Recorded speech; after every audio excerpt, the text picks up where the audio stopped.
Good morning, freight dogs. Good morning, ladies and gentlemen. Welcome into the stream. Welcome to the freight ramp here in Hayward Municipal Airport in just south of Oakland, California. It is 6 a.m.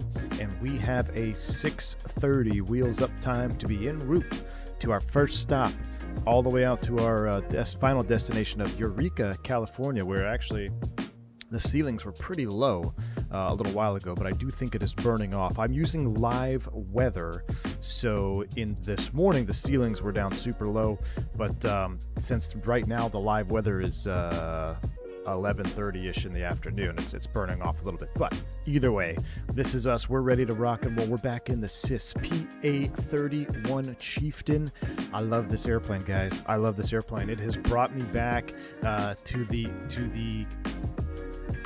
beginnings of my aviation, my true professional aviation career. I mean, well, that's not true. I was flying for money before the Chieftain, but really where it really first started off, getting some structure, a Part 135 operator, and that's where we're at today. So we're sitting on the ramp. We've got walk around mode. I've got some more mods installed. We've got Xplane Map Enhancement Pro installed. We've got night lighting installed, extended night lighting, although the lights are going to start to fade away here as the sun comes up, but it's pretty awesome. I'm ready to rock and roll. The only thing we don't have is a livery. I actually made my own liveries on the Xplane 11 days. I made some of them. I got to get back into it. I don't have the editing software. It wasn't Photoshop. I use like a free Photoshop to just make some basic liveries. I got to get back to that, see if I can get a livery on this bird here.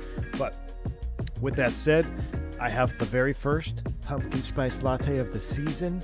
Oh, brother. My favorite time of year to fly is very, very close to being upon us. It's still a little bit early yet, August.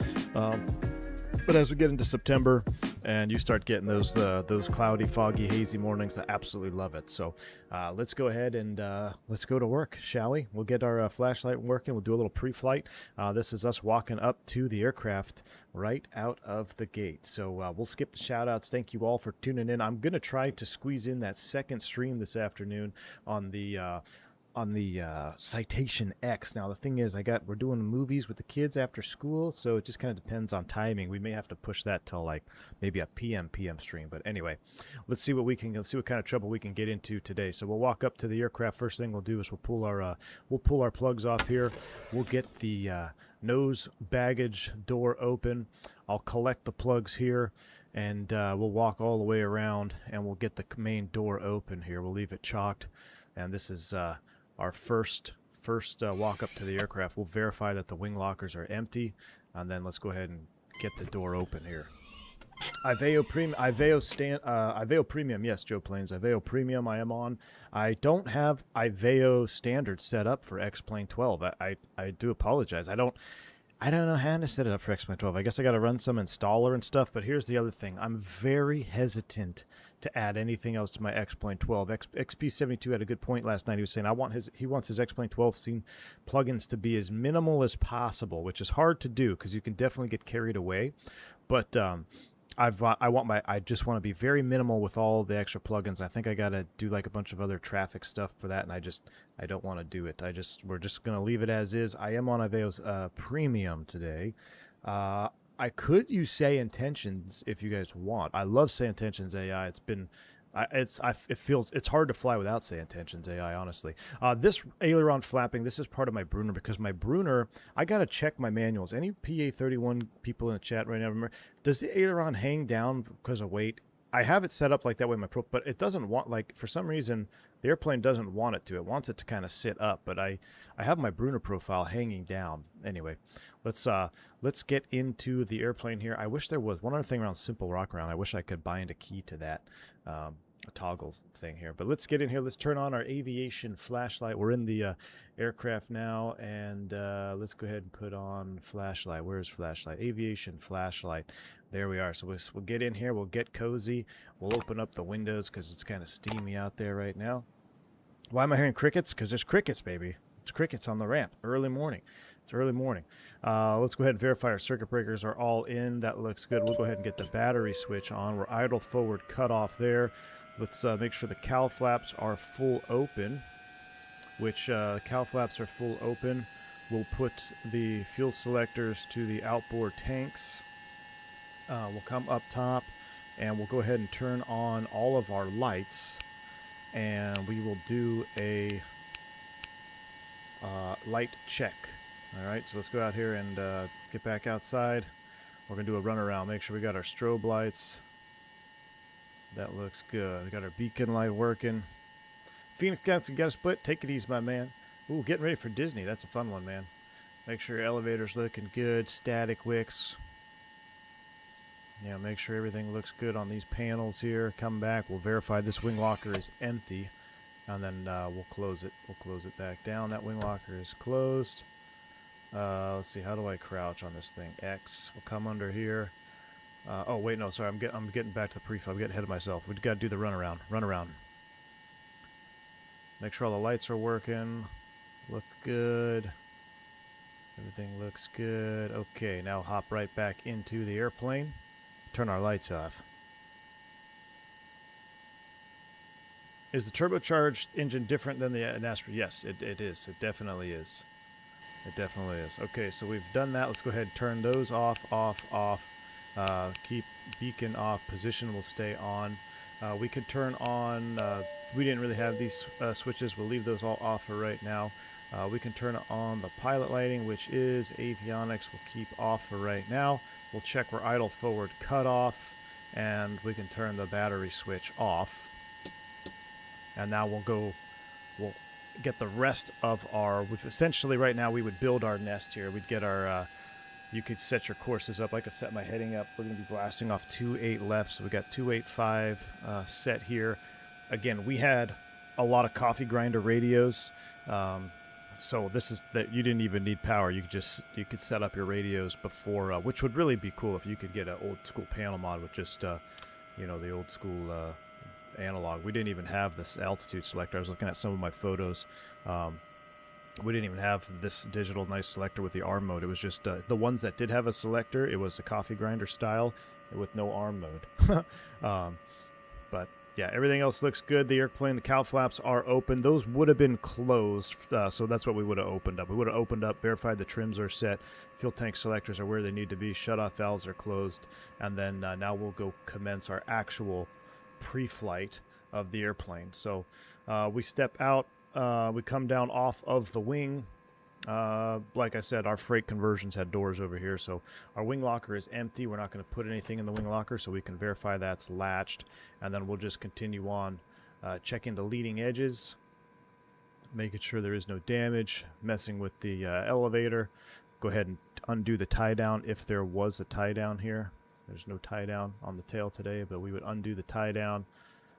Again, checking the leading edge of the horizontal stab, and then again, coming under here, now we can go ahead and start pulling chocks. I'll pull that chock, and when I get under there to pull that chock, we'd actually come down here. We'll do a little tire inspection. Oh, I got to stay crouched. Stay crouched. Make sure everything looks good on the main wheel assembly. Get your fuel sump out. We're going to sump the fuel bladders. So there's 4 bladders in the Chieftain. We'd sump the inboard, and then you crawl over here. This is where you get all that black grease on the back of your shirt because you accidentally stand up too much and you get grease on your shirt. That is sumped, and we can come out on this side of the wing, verify the leading edge. There's no damage to the boots. We're not going to be needing any boots today in the beautiful California, but now we can go ahead and get the oil checked. So we are looking good. The white line is above the fill line, so we don't need to add any more. Oil is checked. Come back here, inspect your engine intake. You can see is your alternator belt here. And that all looks good. Make sure your propellers are in good working order. Run your finger up and down the prop blades. Excellent, excellent. Coming back around this side here. Inspect that nose gear. Make sure she's in good working order. All right. Intakes are clear. Put the flight bag in here. Things that you're not going to use. This was kind of our personal storage in the nose. So stuff that you didn't need. Anything for the overnight. If you were going to stay overnight somewhere, you put your bag. That's where we put our stuff. And then we'll close that right now. Where are you at? There you are. Make sure that's closed and latched. Good. So that's taken care of. Again, this side, take a look at your prop. We got to check the oil. I love that you can check the oil in this thing. We're looking good. Where our white line is where it needs to be. Oil's been checked. Make sure all the fasteners are in there. These fasteners tend to loosen up over time. Make sure you get those fasteners secured. Same thing. Come under this wing. Sump the fuel. Check the gear. Undo the tie down if need be. And that's about it. She's looking good. Okay. Now we can go ahead and hop in. And we'll untoggle the walk around mode. And we'll turn off... Oh, how could I forget? We'll turn off the... aviation flashlight, but what we do need to do is we need to fill up. So let's go back here and let's gas up the airplane. So we're going to gas the inboards first. Let's pull up our Sys Chieftain panel.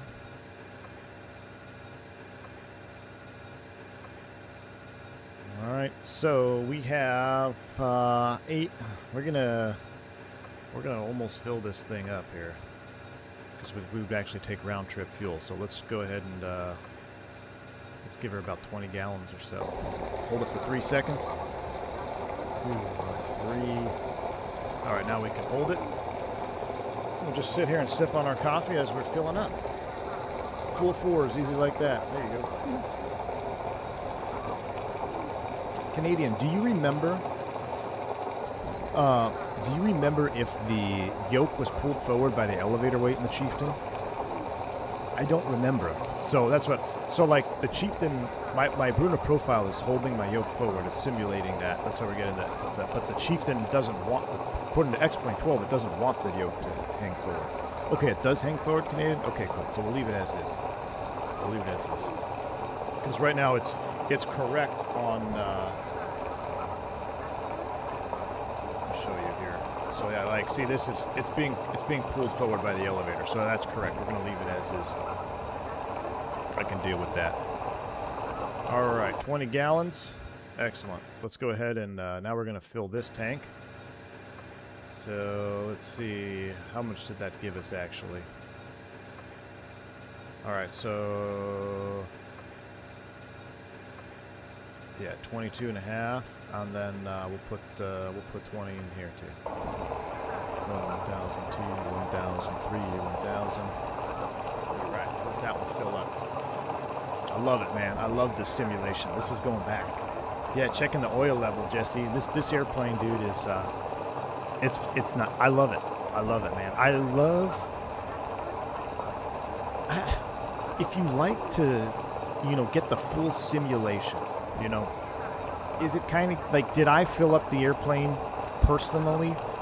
Very, very rare did I actually do it. If I had to get gas at an outstation, I would, but we would typically take round-trip fuel at my 135 operator.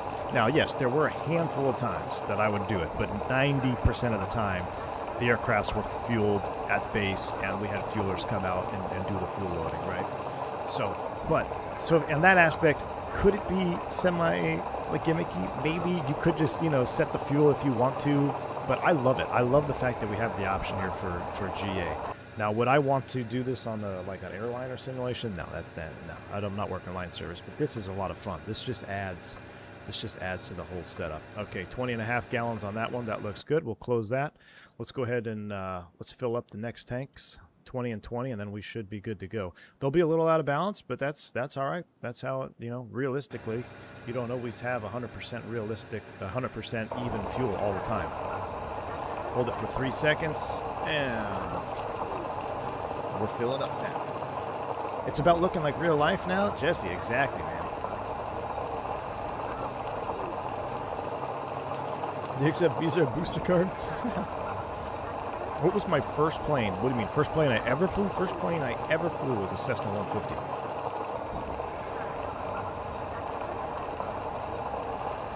It dripped down on the ground and the yoke would hang forward. Okay, Canadian PT6, good. I'll leave it as is. Thank you. I've got a cool video. I got to find it. It's on my old iPad of a fuel cap leaking. Well, that's not really cool. Took off out of Hayward. I looked out my right wing and fuel was just pumping out of the cap. Like, the cap wasn't sealed correctly. Had to do an air return. But always, these fuel tabs, man, you had to be very careful. Make sure the cap was seated properly and the tabs down. Tabs down. If the tabs weren't down, you could have issues. All right, 20 on that side. Let's go ahead and get 20 more, and then we are about ready to fire up.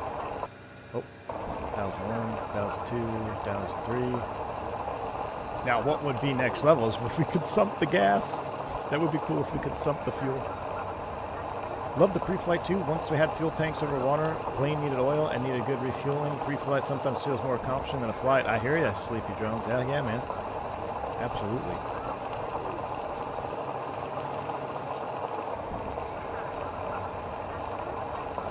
What map enhancements am I using? Flavis MC, what's up, brother? Hope all is well. I am using Xplane Map Enhancement Pro. I did get a Pro license.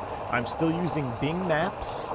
I've updated my settings to high quality, and my fallback is Apple Maps Pro is my fallback map. We'll see. This will be my first flight with, so we'll see if we can notice any difference. This will be my first flight with the Pro versions of map enhancement, but I am using Bing as my primary Fly USMC. Oh, stop it. All right, cool. 20 gallons. That looks good. All right. So we are fueled up. I guess what we can do now is we can, let's actually just, we'll pretend we're loading. We'd get, right about now, we'd have a train of carts show up on a tug, and they say, all right, are you 205? Who are you today? 202? No, I'm 205. Okay, good. It's very careful. Make sure you load the right cargo. 205 shows up, and they show up with 10 more, 10 more carts. So we're going to load up, again, like we did from the front. So let's, we're going to put weight here, and myself here. All right, and then we're going to, our morning run was typically heavy leaving, and we were heavily loaded out of here, and then we would lose cargo on the way. So let's go like that. That puts us at a, let's see, where are we at? Here, I got to make this a little bit bigger so I can read it. All right, we're at 5974. All right, ramp rate 70, max takeoff is 7,000. So yeah, we're gonna fill it up. 6314. That's pretty good, and we'll do a little offloading in our first stop. So that looks good. Oh, we do have our pilot bag up there in the front, 20 pounds in the nose compartment. All right, so we got 20 pounds up there. Nothing in the far. We had, I think maybe what's the lowest I can put in here? Just like chocks and stuff. We'll put another 30 pounds in the back for the chocks, tie downs, things like that. That we carry some extra equipment in the far back.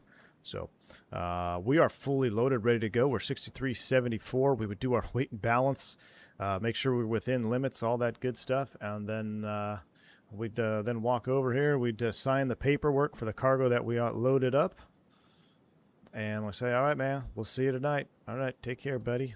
So I would always close the door, so we'll just close it like this, because realistically, in a freight conversion, you would not be able to get to the cockpit right now. So how do you close this from the outside view? Is it the side here? What did I just do?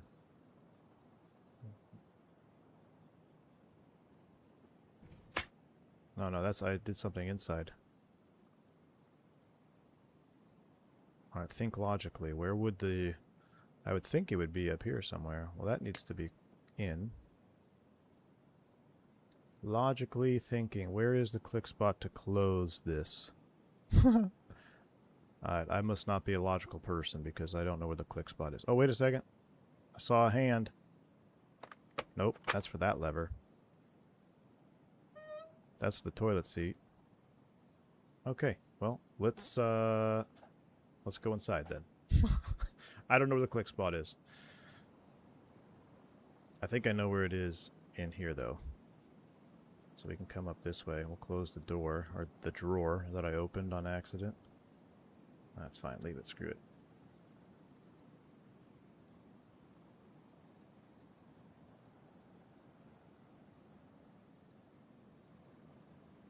I'm trying to think logically here, Chiefs.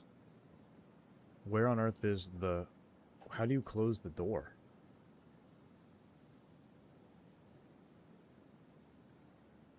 I would think it'd be the knob here. Nope, don't want to add fuel. Am I going crazy?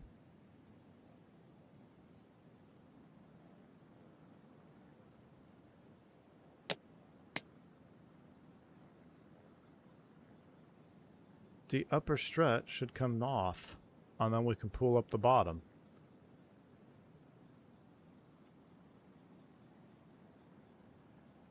Canadian, where do you close the door?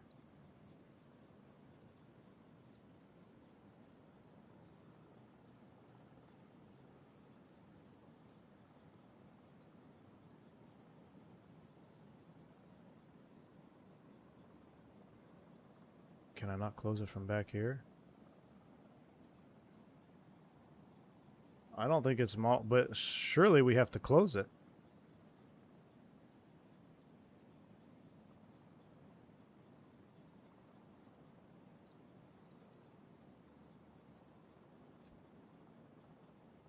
Control F2, that didn't do it.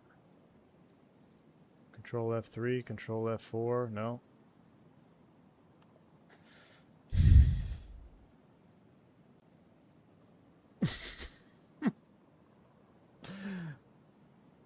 Why is it... Where is the door closer?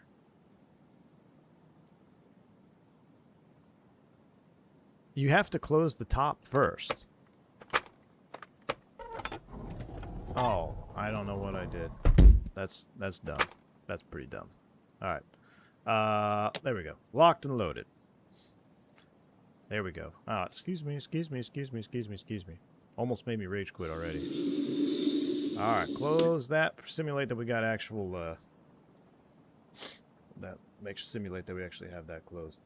Alright, let's go ahead and get our cams online because we're ready for pretty much starting her up here now. So we'll go through our, before start, we're going to be idle forward. Let's make sure everything is in cutoff. Idle forward cutoff. Fuel selectors are on. Let's go battery switch on.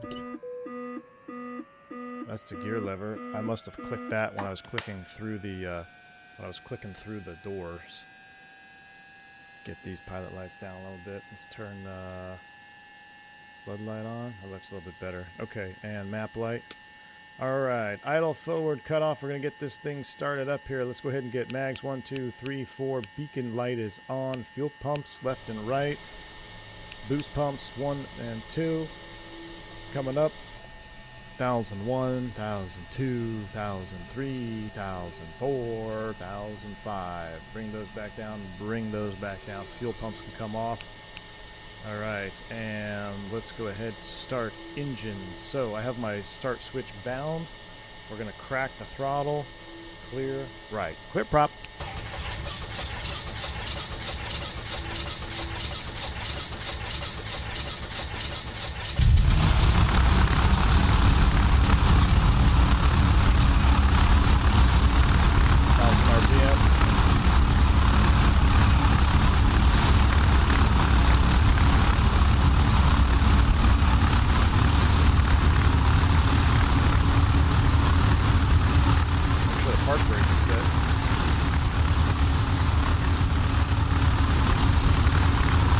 Right alternator's coming on. Start engine, master throttles. Clear prop.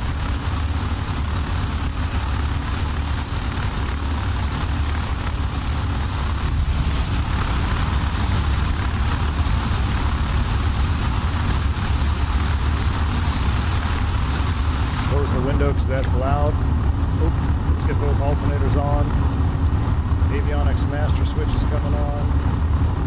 Hide this yoke here for a second. That looks good. Air conditioner's off. We don't need any of that. We'll go cabin air on there. Cockpit air. We'll open up those vents though right there. Defrost air can come on. Keep that off. So keep those 3 open. Avionics is booting up.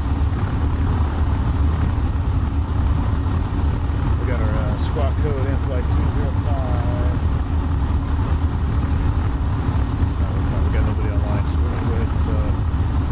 That's set. Let's go up here. Let's set our transponder on standby 2000.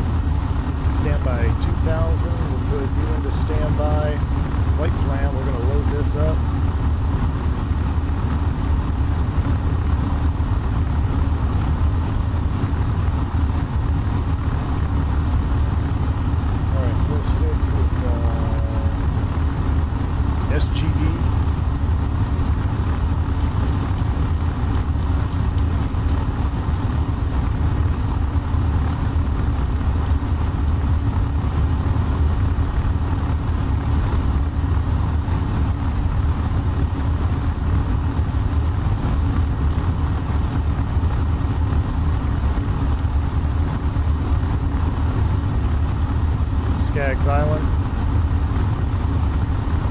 X-Fix is E&I Mendocino, and then direct.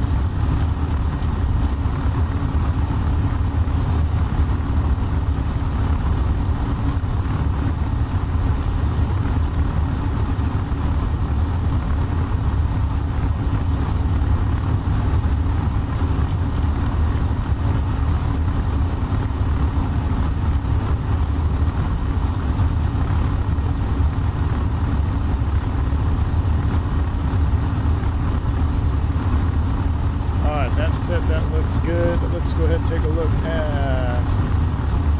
Alright, oil temps are in the yellow, so we're still warming up. Everything looks good. Because they're warming up, we go ahead and go cow flaps half here.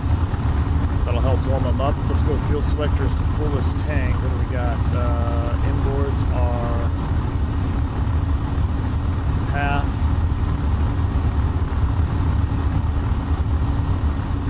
Okay, so we'll keep them on the outputs for right now. Alright, that looks good. Taxi lights coming on. Cable track that can't fly 205. We'll be taxiing on the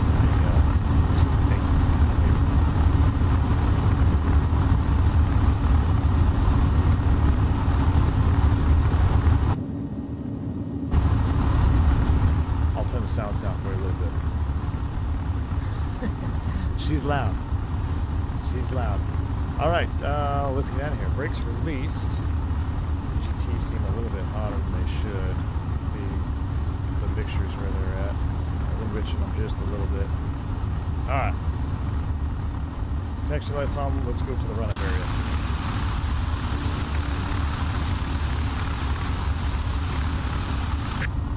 Cam flight 202 is on the roll.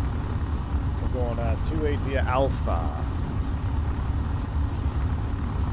Go to Unicom 22.8. Fun fact, last time I used a wiper in Navajo, it flew off. You're a brave man, dude. You're a brave man.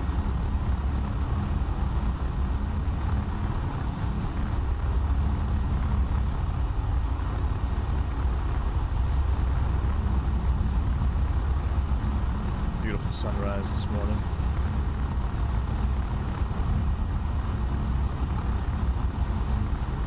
Ever consider the Moza G1000? No, I hate G1000, dude. Like in sim world, I don't like glass, dude. Now, what I did see is a wind control. They posted that video of the brake pressure accumulator, but it was also sitting on a 6-pack needles. I wouldn't mind having my own HSI that you could link up to the sim. That'd be kind of cool.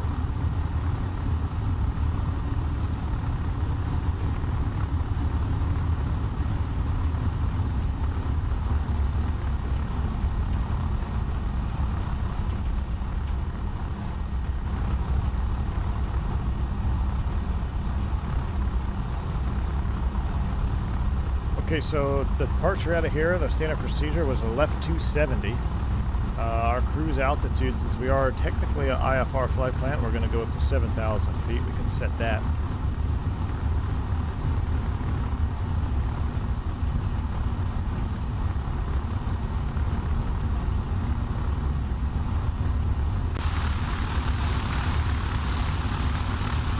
King Air and a Learjet back there starting up too. Need a good Hayward scenery. That'd be pretty cool. Actually, I do remember taxiing around this way, around these hangars, east hangars over here. This airport layout has changed a lot, though. When my operator was in here hot and heavy, there was actually a big run-up pad. There still is the two-way left run-up pad on the 10-9. I wonder if it's indicated here. Yeah, there is a bit. We're going to go to the run-up pad right here. First flight of the day, we got to do our run-up.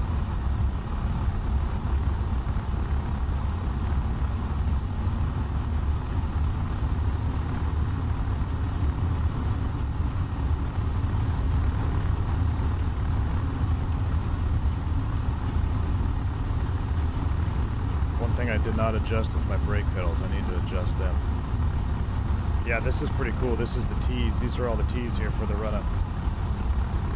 Always take the furthest T away from you. That way you don't have to jack things up when your buddies come up here. You got to try to put planes in the run-up pad with everybody else blocking you.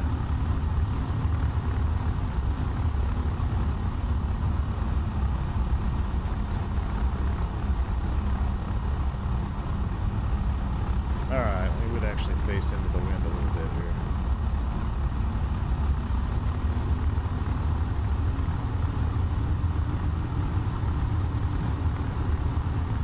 Performance seems to be struggling a little bit here at the dawn. Might have to do some tweaking of my scenery settings. Let's see how it handles out of here though. Alright, right now, current ATIS is saying the winds and temps are 280 at 4, altimeter is what?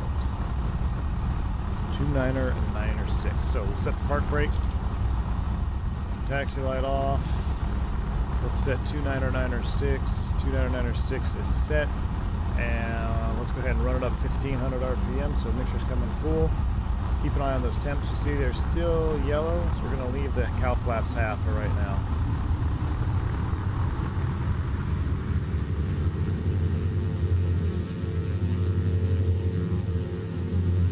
1500 RPM, close enough. Let's go ahead and do a windshield heat. Make sure the needles are jumping. Pitot heats, they're working.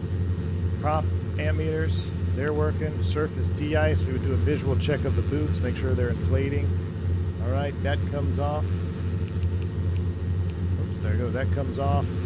Come down here, verify we have good gyro section, 5.5 minimum, that looks good. Cycle the propeller. It's between 55 and 60, so we'll just do 2 cycles.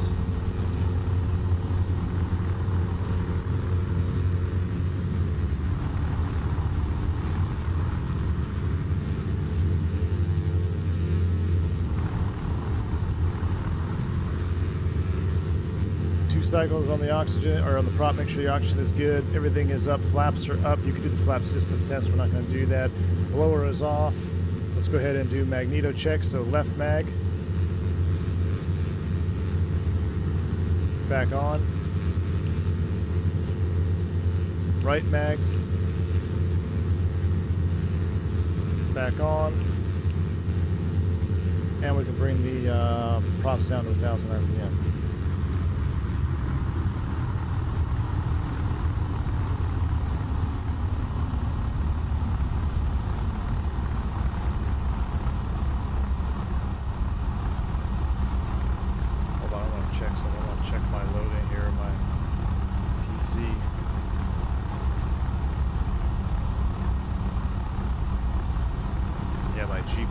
Capping out hard right now.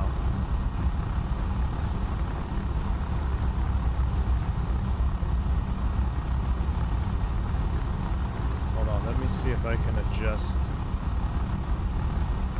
some settings on my scenery here.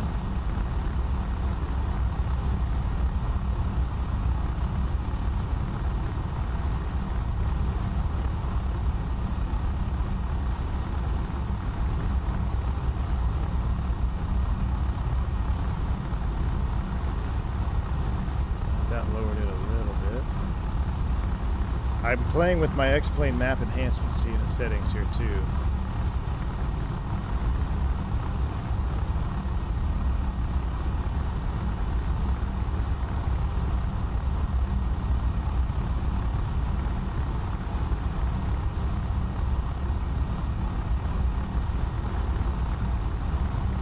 Yeah, it's too high. So, let me go to these settings here real quick. Oh, why is that at 16x? Hold on. Oh, I have to restart. Why is that? I was messing around. Oh my gosh. That's why. Dang it. That's exactly why. Let's get airborne. Let's see what happens. I don't want to... Shoot. I was messing around. I left that on. for aliasing. I was trying to work on the anting. Let's see if we can get out of here. Let's see if it gets better as we climb away. Oh, I don't know. Our perf is terrible now. Oh, our perf is... We can't fly like this, man. Shit. Hold on.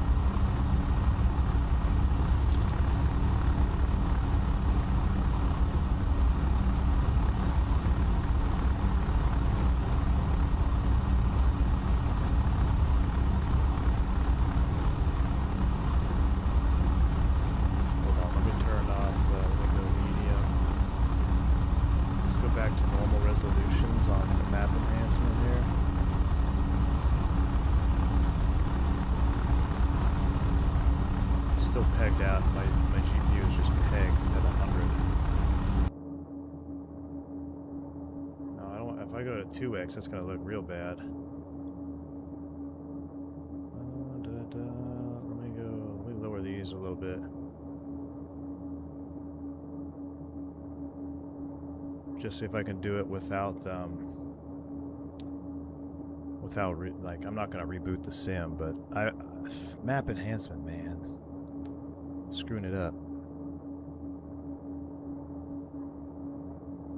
Let's see if this relieves it a little bit. See what I mean about Xplane, dude? You get sucked in. You get sucked in. I've run Kato. I've run MSAA at 4 the whole time, man. Like I've never had issues. I just added mods. We got the light mods and everything now, so I think it's rendering all those lights still.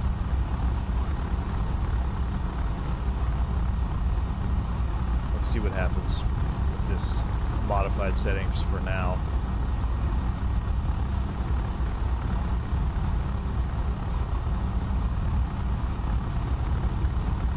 See? Mods suck. You start messing around with your sim.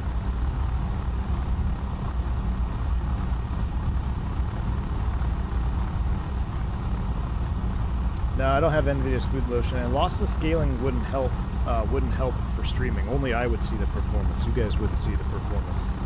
Okay, that appears to be better. Let me, alright, let me take a look at what she's doing now, performance-wise.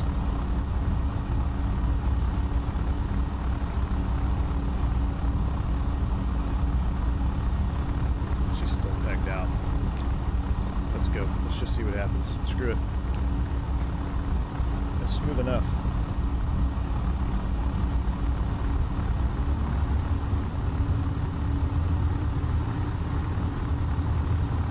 I think when the lights turn off, we'll probably get some improvement too. Reconnect that rotor. Hayward traffic, can't fly 202, departed runway 28 left, be left 270 over the field.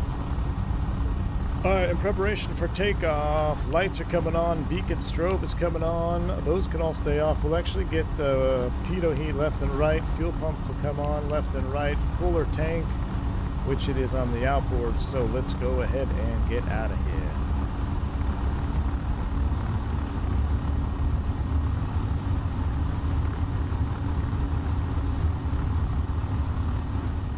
Definitely smoother now.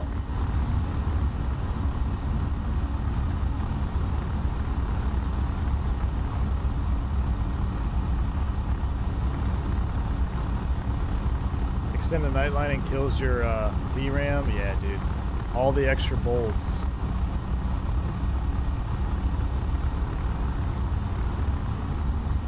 Might just have to go back to default night lightings. Alright, 2-8 left. I still haven't figured out how to bind my heading bug to something bindable. We're going to make a left 270 northbound. Make sure my yoke is indeed connected. Yes, she is. Alright, good. We'll make sure we do a left 270 outbound, and then we're going to be on a heading about 360, then we'll join up direct 2. Here we go.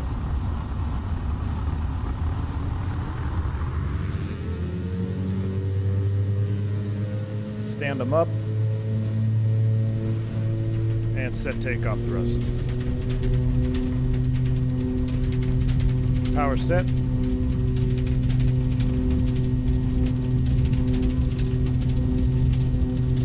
80.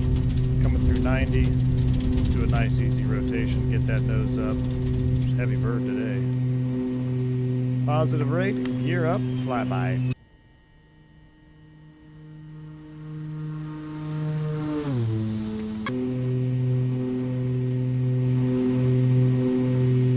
Start the turn, left 270.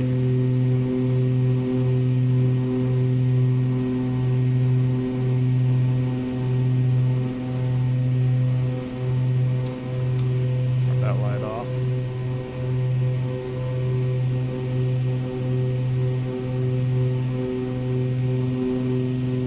All right, here comes 1,000 feet. Start our power reduction. 38, 24,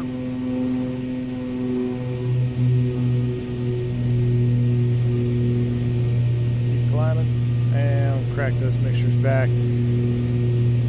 Cow flaps, let's go ahead and open those up.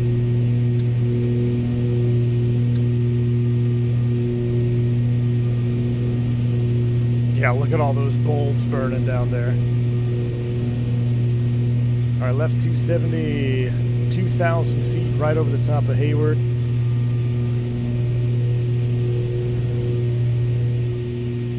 Fuel tank pump 1 and 2. Verify pressure's holding.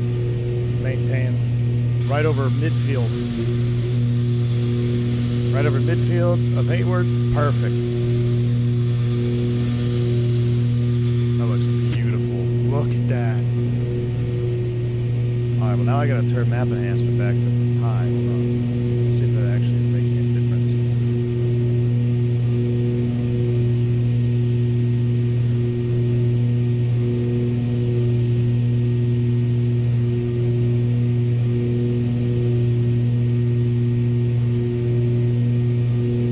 Alright. Keep going on this heading until we're about 3,000 feet. And then we'd get a proceed direct to Skaggs.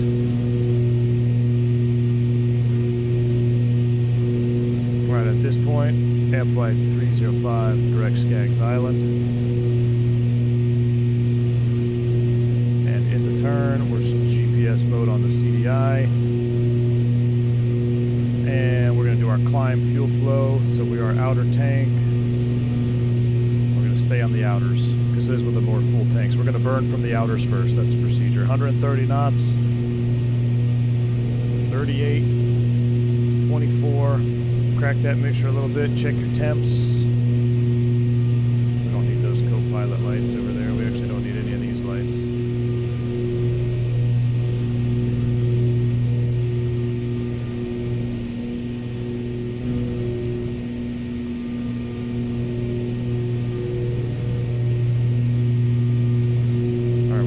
A direct double-double, direct enter-enter. Let me turn my sim down a little bit so we can hear ourselves think. Passing 4 for 7, 130 knots.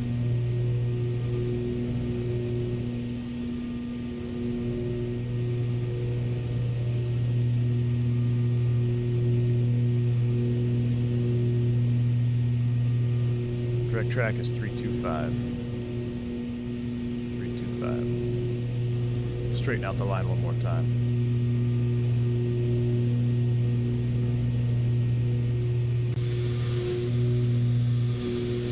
Alright, so are the lights off now? I think the lights are off now.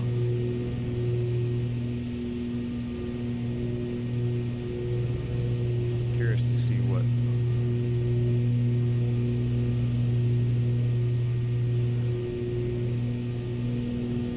She's looking better now. Alright.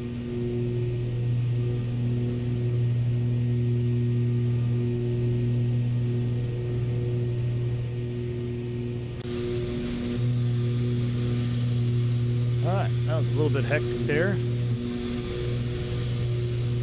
We're looking good though. It won't change anything, so download the tiles and just clear cache. Okay, okay, I got you. I got you, Twist Foss. Thanks, man.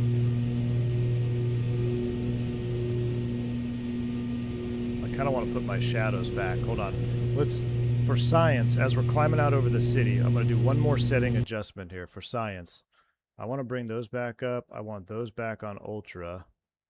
Vegetation can stay, everything can stay like that for now. And I'm going to run you on 4. I always run that on 4, always. So I think being on the ground with extended night lighting and bays lighting mod was causing issues performance-wise. I think that was it. And map enhancement being pegged out to the maximum settings too. I'm going to have to dial those in. Yeah, we're still looking good. Oh yeah, we're still buttery. Our shadows are back to being better now too. We're looking good.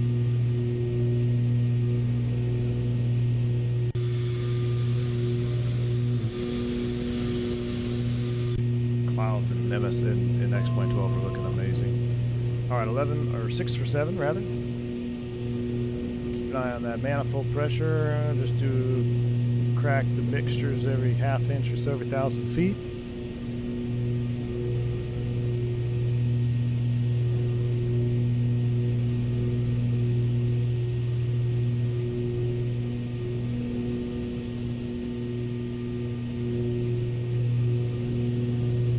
Altitude selectors. My avionics are off. One of my radios off. Huh. That's a problem.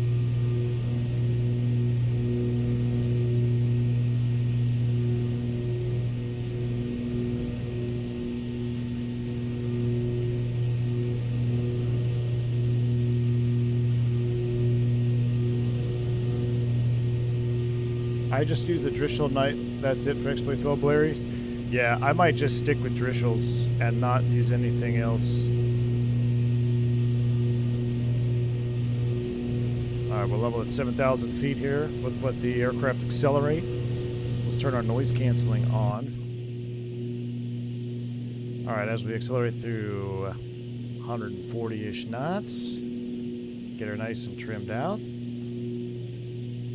And let's go ahead and set our cruise power settings.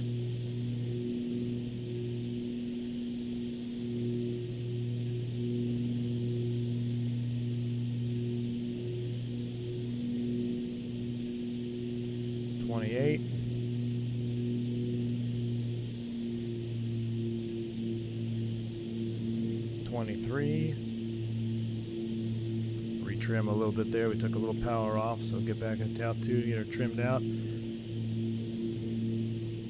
Take a look at our temps over here. Everything is good, so let's go ahead and close the cowl flaps.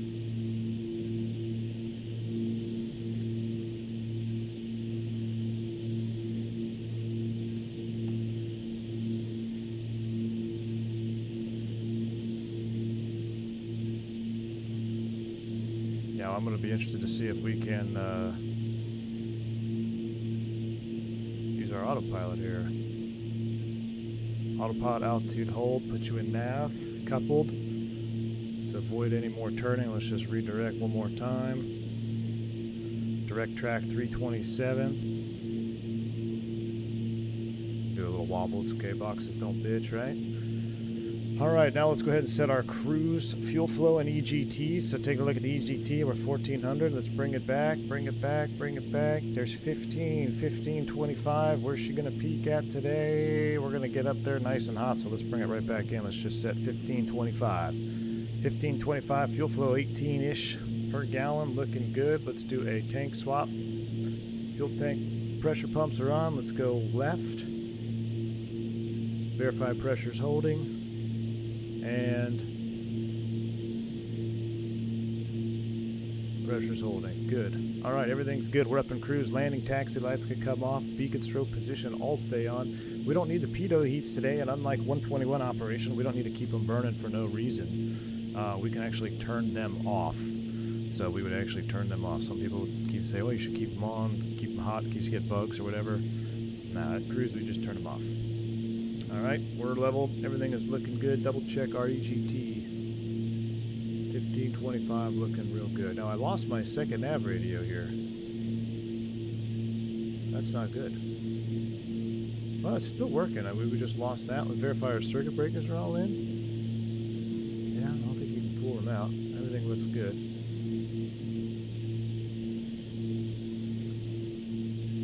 You should check out XP Pro Terp. Nah.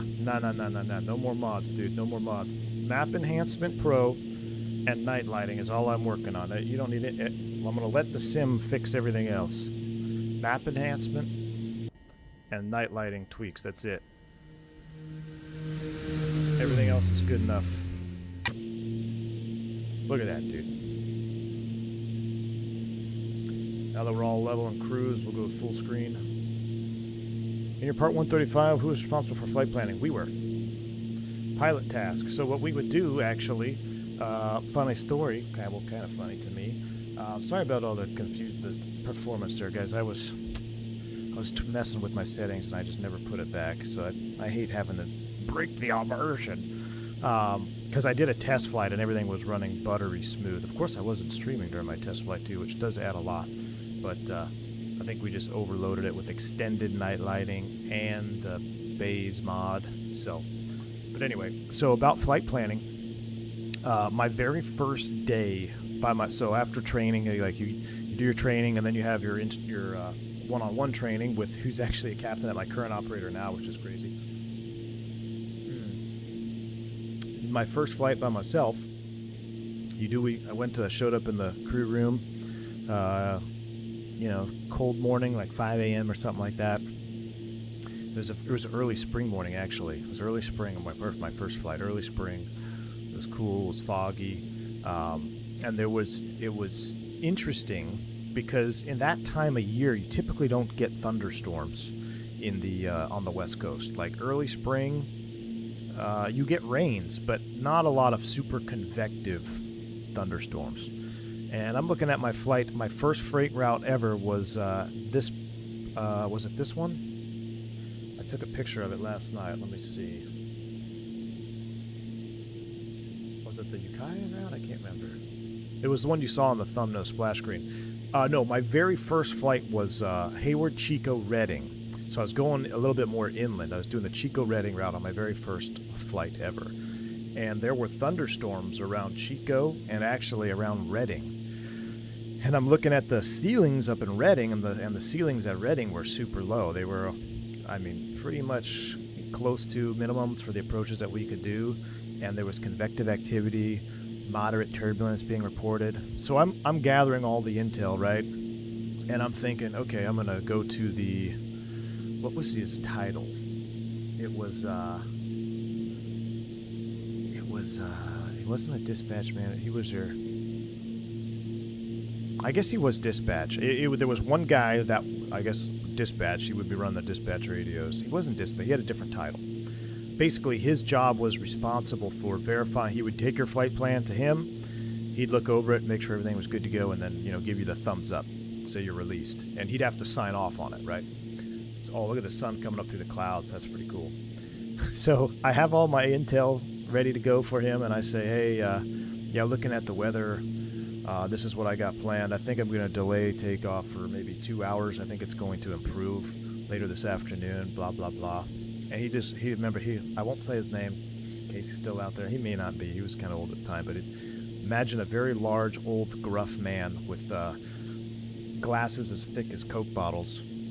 He pulled his glasses down over his nose. He looked at me and goes, "Delay, son, you're going." And he looked down at my paperwork and he signed it off. He said, "Get out of here." I was like, okay. Well, that welcome to the big leagues, man. There was nothing about the flight that was going to be illegal. It was just not what I was used to. And all the time you go through private pilot training, you hear about your personal minimums, right? Even though it's legal, what are your personal minimums, right? Your personal minimums are typically going to be more restrictive. And, my first 135 operator, they don't really care about your personal minimums. The personal minimums go out the window. You're going to fly what's legal and what their minimums are. Now, a lot of times a 135 will have their own minimums in certain, not necessarily approaches, but like their own procedures, right, that are going to be more restrictive than what is FAR 117 legal sometimes. But yeah, I'll never forget that. He just looked at me. He goes, "Delay, son, you're going." And he looked down. He signed off on it. Said, "Get out of here." And I realized at that moment, it's like, okay, welcome to the big leagues. And there was another moment. I think I've shared this story before. Later, because remember I told you we were on a certain route for, I think it was, I can't remember if it was, you were on the same route for a week. We switched every week. So then the first time I was on a different route, it was actually this route here, going Ukiah to Eureka. And so this is my second week on the job, and I walk out. I'm looking at the weather, and the weather is not convective or anything. It's back to normal, but the visibility is terrible. Like it's minimums. It's hard IMC from when we take off at 200 feet. I'm going to be IMC the entire day.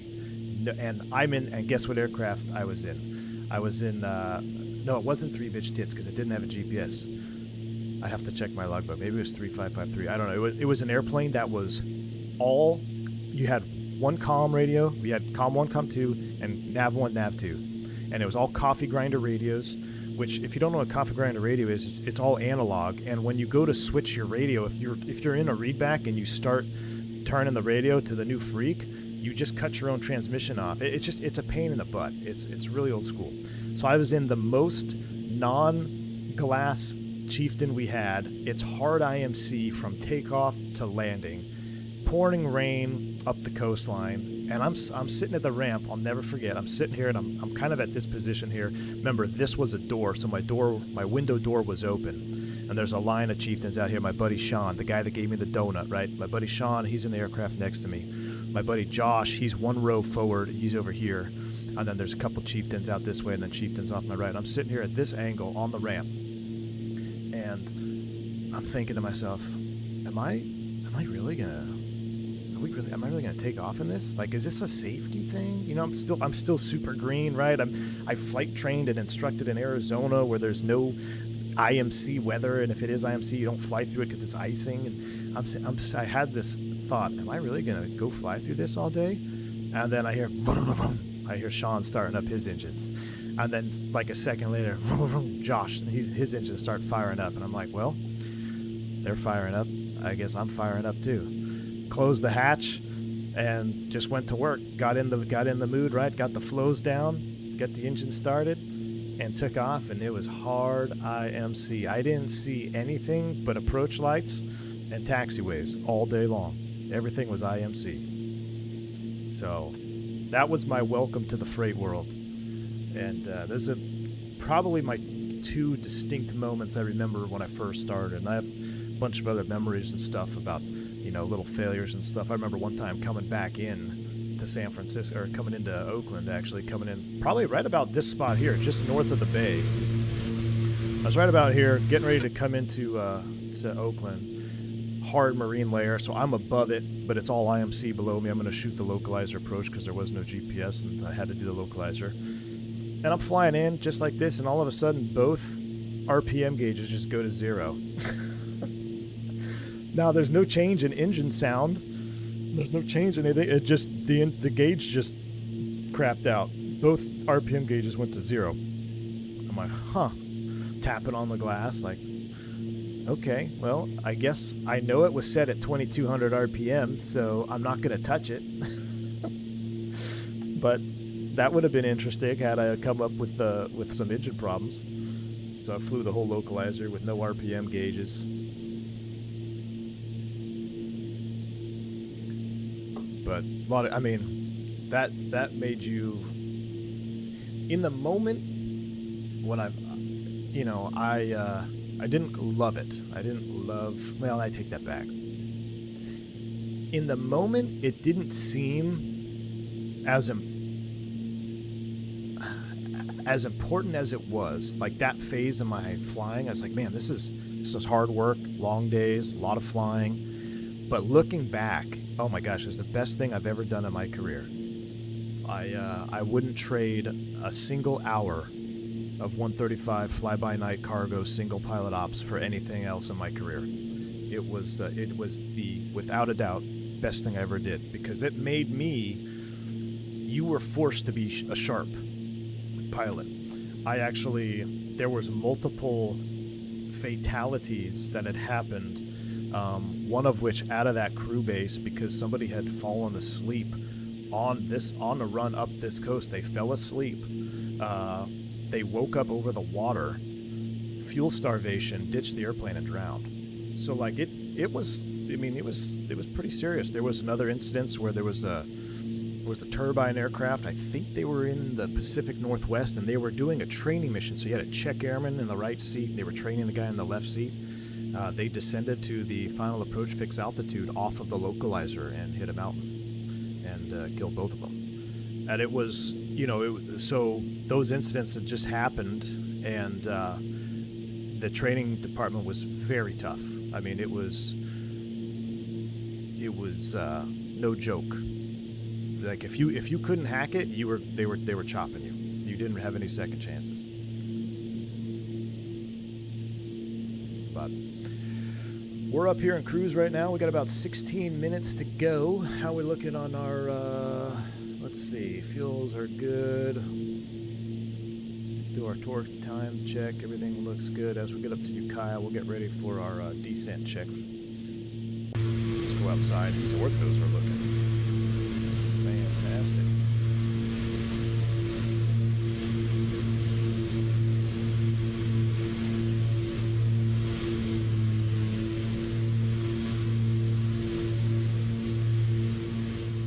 Did anyone ever have a single engine circumstance? Oh yeah. Yeah.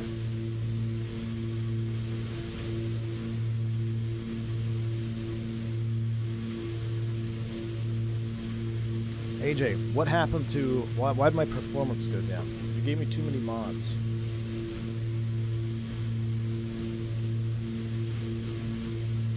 Too many mods on my Xplane now, dude. I gotta uninstall and reinstall and start over. Oh, that's the point. Let me check the...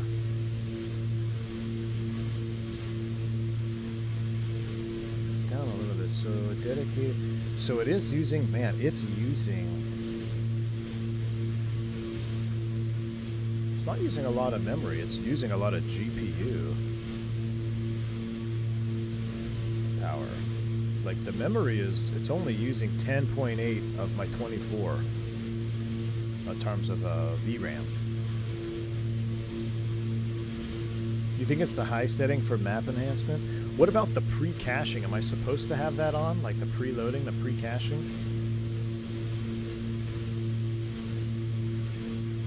You guys want to, should we look at, I don't have time to look at the map enhancement settings. I gotta get ready for the approach here in Ukiah.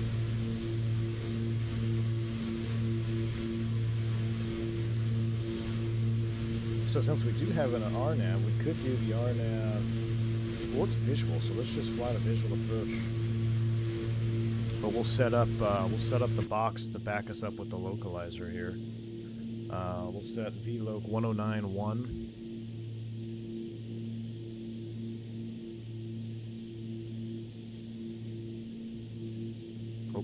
Oh, comm nav. Nope. What's going on with that? There we go. Oh, that's cool. It tells you your radial. 1091. Alright, 1091 on comm 1, or nav 1 rather. Final approach course will be 155. I'll spin this around to 155 and we'll put it in. I can't change my comm 2. That's interesting.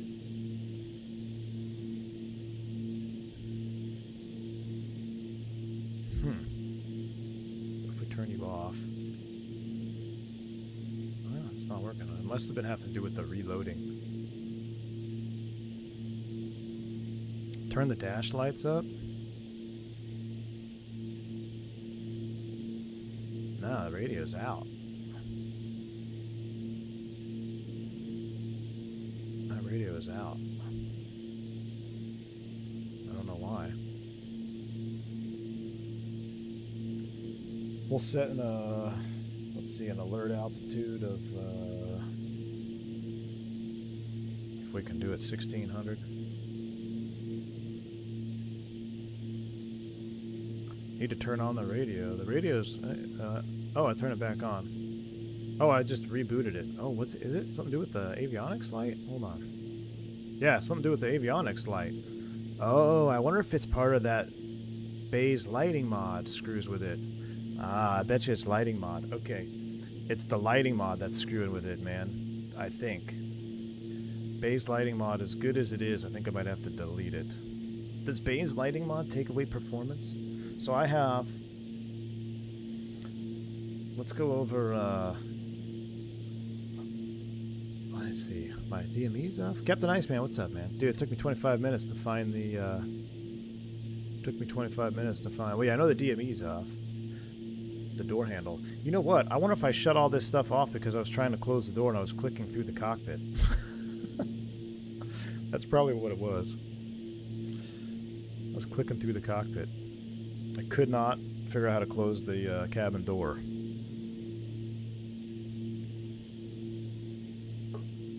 Secret click spots. Gotta get the latch first. Mr. Anderson himself, thank you for the $5 super chat. Says, I'd love to be a freight dog. Where do I sign? Xplane is looking sweet. Thanks for another great broadcast. Mr. Anderson, thank you for the $5 super chat, man. Appreciate you. Yeah, dude, Xplane is looking. Look at this, dude. Mr. Anderson, Xplane is looking fine this morning, man. Thank you so much for the $5 super chat. Appreciate you, brother. I am using Bing, so can I show you guys my map enhancement? Do I need to... Do we have any map enhancement gurus here? Show me my settings, what I need to have.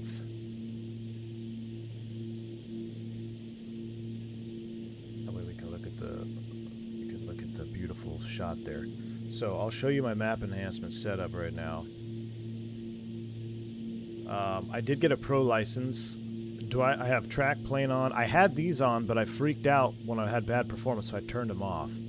But in the main settings here, so I have high, use normal resolution for loading, use high when flying low below 10,000 feet, enable night textures.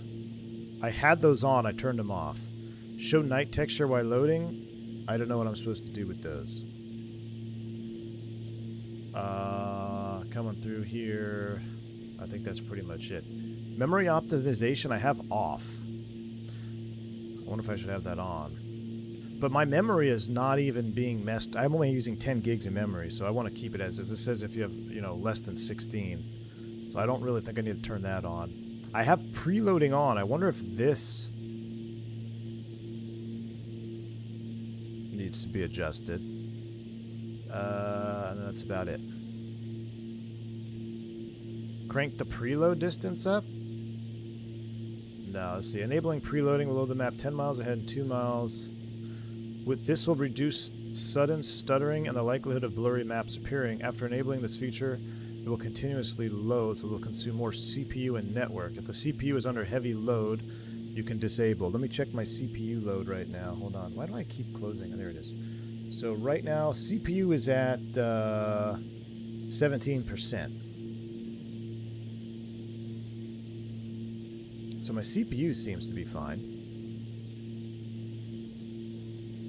What if I preload the width, match it up to like 3 nautical miles? I mean, 10 miles is plenty good, right? 50? No way, 50, dude. Let's go 30. Let's go 30 and 5. That seems excessive. Oh, dude, CPU jumped.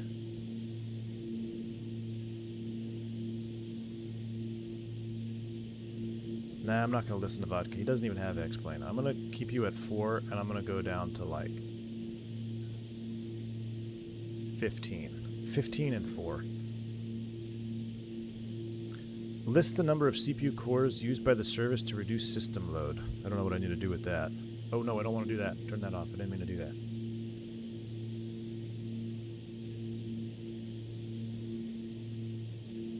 But I think that's about it. Now, the only thing I need to change, I'm using Bing latest, Apple Map fallback, and then I have to figure out, do I turn these on if I'm using night mods? I don't know. I may cancel all my night mods and just go back to default. I might just cancel all my night mods and go back to default. We're 22 miles out. That starts our... That actually is going to start our stage cooling. So let's go ahead. We're 28. Let's come back down. 26. Let's start the chrono. 1 1 minute, and we're going to start going down. We're going to start trickling down here. The KFC. Let's go down, down, down. Oh, altitude off. Down, down, down.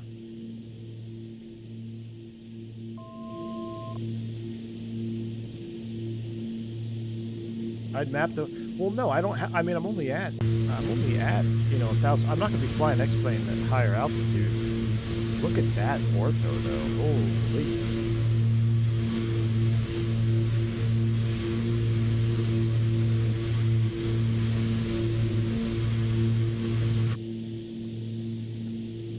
So we are visual. So let's straight up do the visual approach to Ukiah. So we're going to go into heading mode. And we're going to proceed VFR at or below 6,000 or 7,000. There's, what lake is that thrust set? Is that Orville? Or Clear Lake? Which lake is that? Alright, as we start down, let's go fuel tank pumps on. We're going to switch tanks. Outboard, outboard, one at a time. Fuel flows holding. Fuel flows holding, good. We can go flight plan, direct enter to Ukiah to get a better update. We're going to plan to land on runway. Let's see what the weather is. Ukiah 2999. Can I get an ATIS? 1927. I think I have ATIS off. 1927. I got no ATIS. Stay on 22.8. Fancy iPad says 330 at 3. So yeah, we're going to actually land the other direction. We'll land straight in.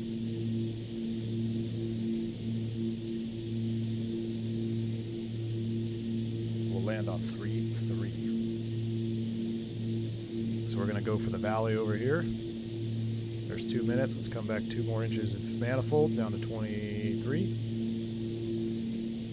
We're going to stay in the valley. So the valley is going to take us up right up this way, and then Ukiah is going to be sitting right over here.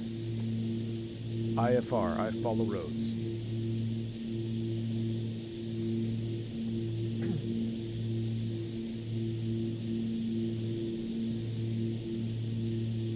Team Vodka, I talked to Chris about the PC-12. He said it's not good. So Gus, the 300 PC-12 is not it. It's not it, according to our real PC-12 driver.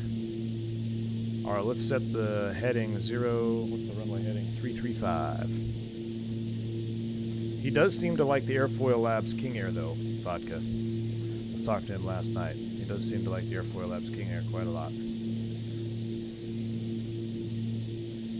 We'll set pattern altitude 15. It's actually going to be 200, I think. For us, 1,500 above for twins. Actually, no, it's 1,016. So we got to follow the valley here. There's another 2 inches. Come back down 20 inches of manifold. Enriching the mixtures just a tad. Back to the left.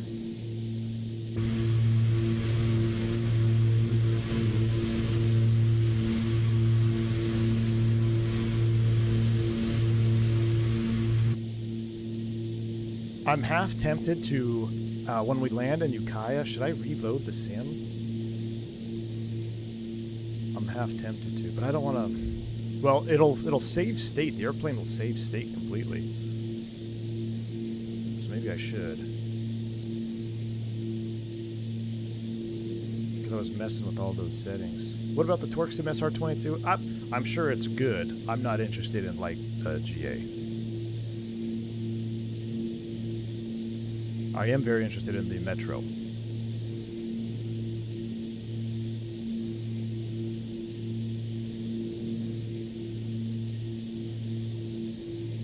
Now, coming in this direction always was a challenge for stage cooling. There's 5 minutes. Come back another 2 more inches.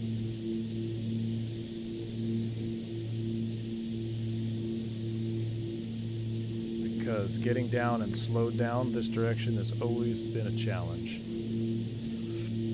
But we're going to land right there on 3-3, so let's go ahead and disengage the autopiloto. Now let's fly this in, baby.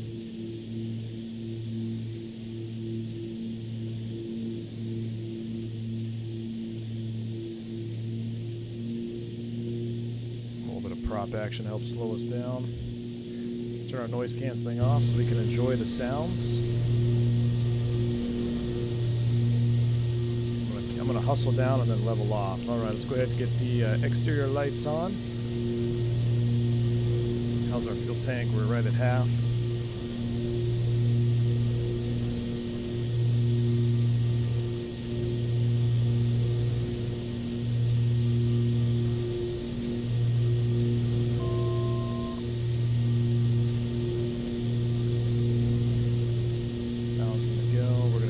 Side, and then if there's no traffic, you should be able to sneak in. Alright, 15, there's 6.5 minutes.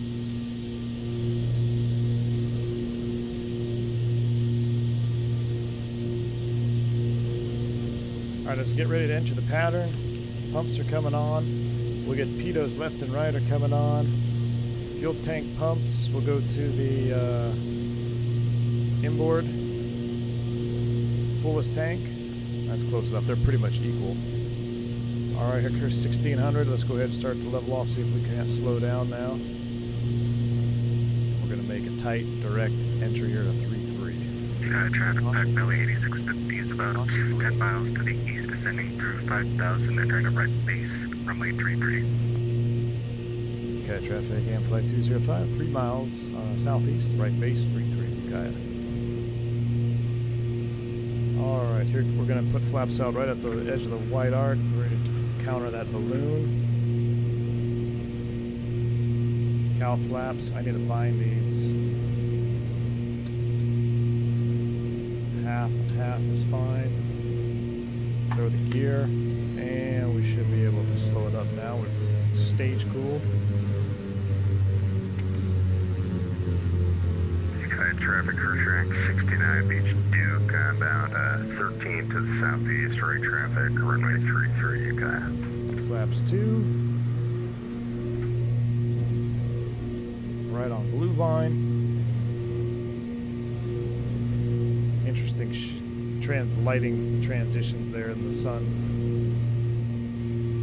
And we got our last notch of flaps in. Alright, mixtures are coming up. Gas is on, gear is down. Props are coming full forward. We are full flap. Blue line, driver down. Happens quick. That Ukiah run happens quick.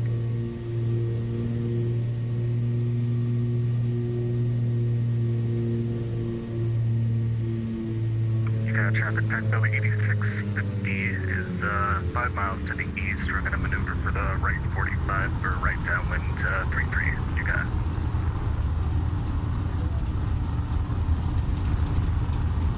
The shadow of the trees going through the cockpit, that was weird.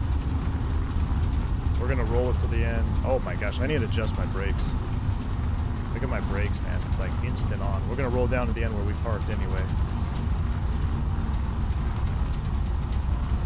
Alright, as we're rolling out, let's go ahead and get the pumps off. We're going to wait to do our after landing flow.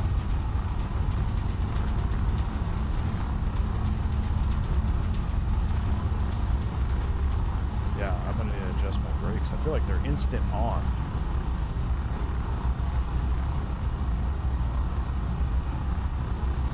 Alright, now as we clear, 1000 RPM.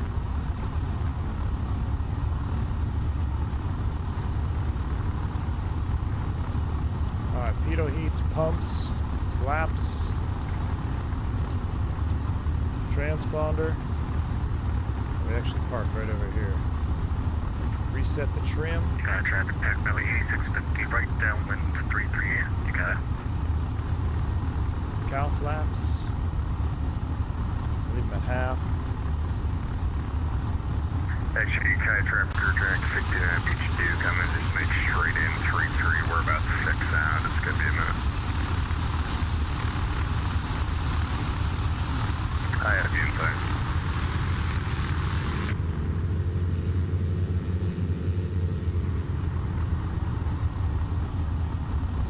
Don't hit the helicopter.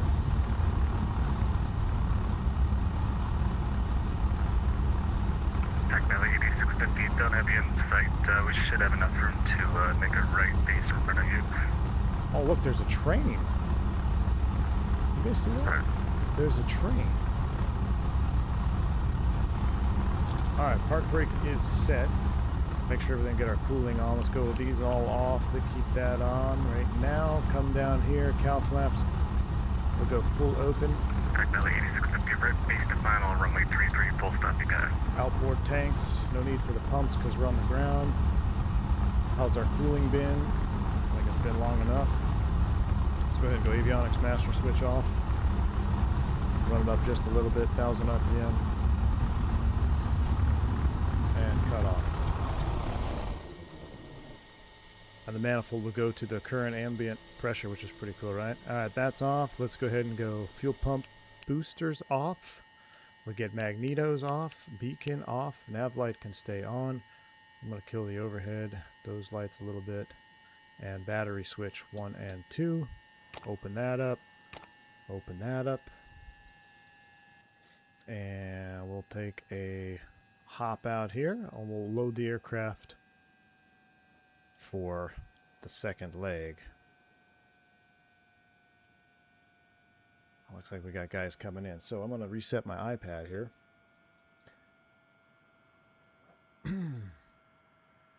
All right, so I'm curious why.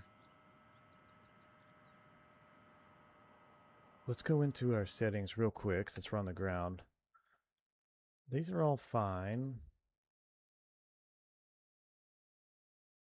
So GPU and VRAM, those are fine. I mean, I always ran with those at high anyway, so we'll leave those at high. It had to be the lighting, man. It had to be the lighting that cooked us. But this is also running at 16x, which is not good. This is a default airport, yes. I'm going to try the next leg with everything back on high there. Now my filtering at 16x is not great. Let me get our next plan filed.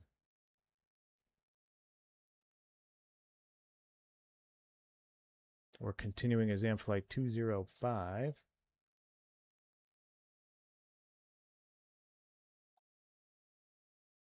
Let's go new flight 205. Ukiah to AC. Actually, EKA, I think we'll be able to get in just fine.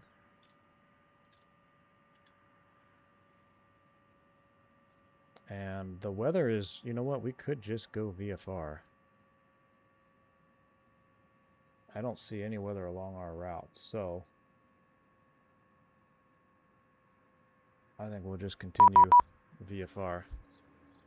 Alright, looks like our guys, our buddies are coming in to join us here. Parked on the ground, we got to open up, let's see, let's grab a couple things out of the nose because we're going to go get donuts and throw some chocks on. And we'll open up the cargo door, wait for the courier to come. We'll offload some stuff here. I can't open it from the outside. Okay, it's locked. I don't run super high ortho textures. No, I'm trying the high ortho on this particular flight for a reason. Let's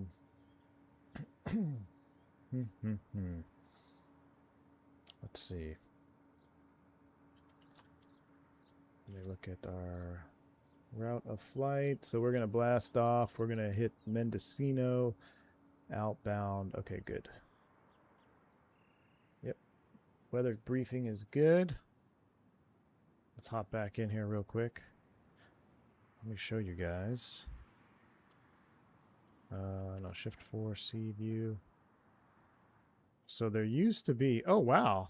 Huh, this actually looks kind of, they got some Pizza Huts. They got their Pizza Huts out here. We used to walk down the airport fence here. And there used to be a donut shop over here somewhere. Like over here somewhere. Grab a donut, top off the coffee, and then walk back.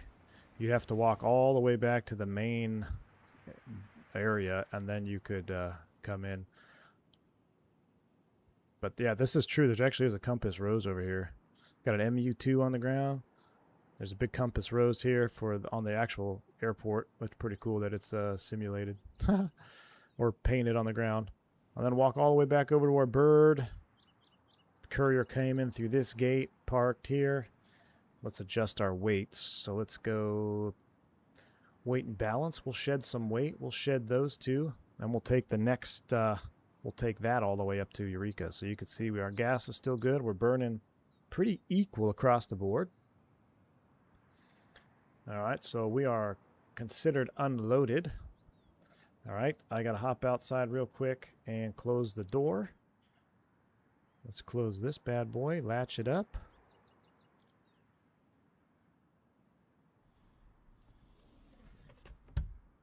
Is gas cheaper in Eureka? I don't think so.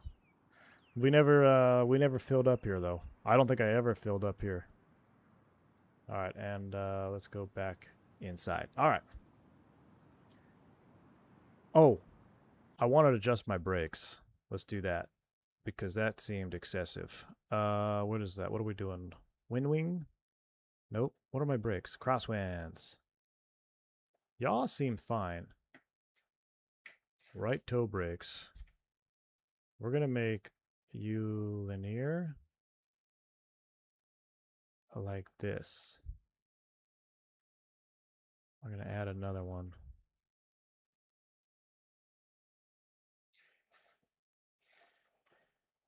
I'm going to do something like that. That way you got to be more intentional if you want to go full brake. All right, now I wish I could copy that. Is there a way to copy that? Right toe brake. I want linear. We're going to boom, boom. Something like this, right?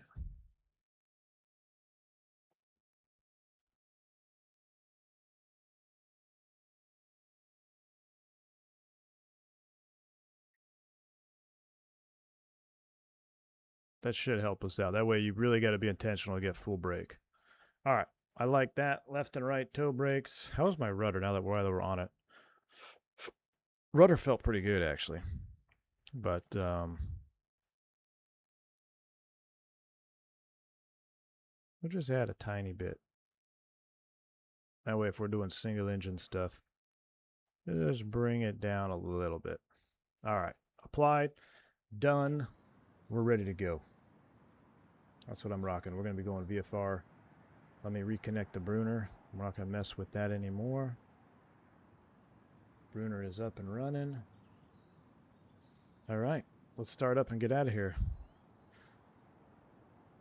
All right. Battery switch. We never turned the alternators off. Alternator should have been off. There's our two alternator lights. Two alt lights. Cow flaps full open. Fuel tanks on the outboards, magnetos, beacon lights coming on, and we shouldn't have to prime. Let's see if we can get it started up without priming it because we just shut it down. It should be warm. Boost pumps are on. Clear prop. Let's see if we can turn over too.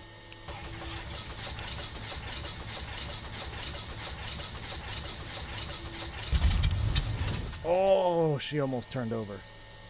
One more time. Come on, come on, come on, come on, come on. Get it, get it, get it. Yeah, yeah, yeah, yeah, yeah, yeah, yeah, yeah. Oh, I love it, baby.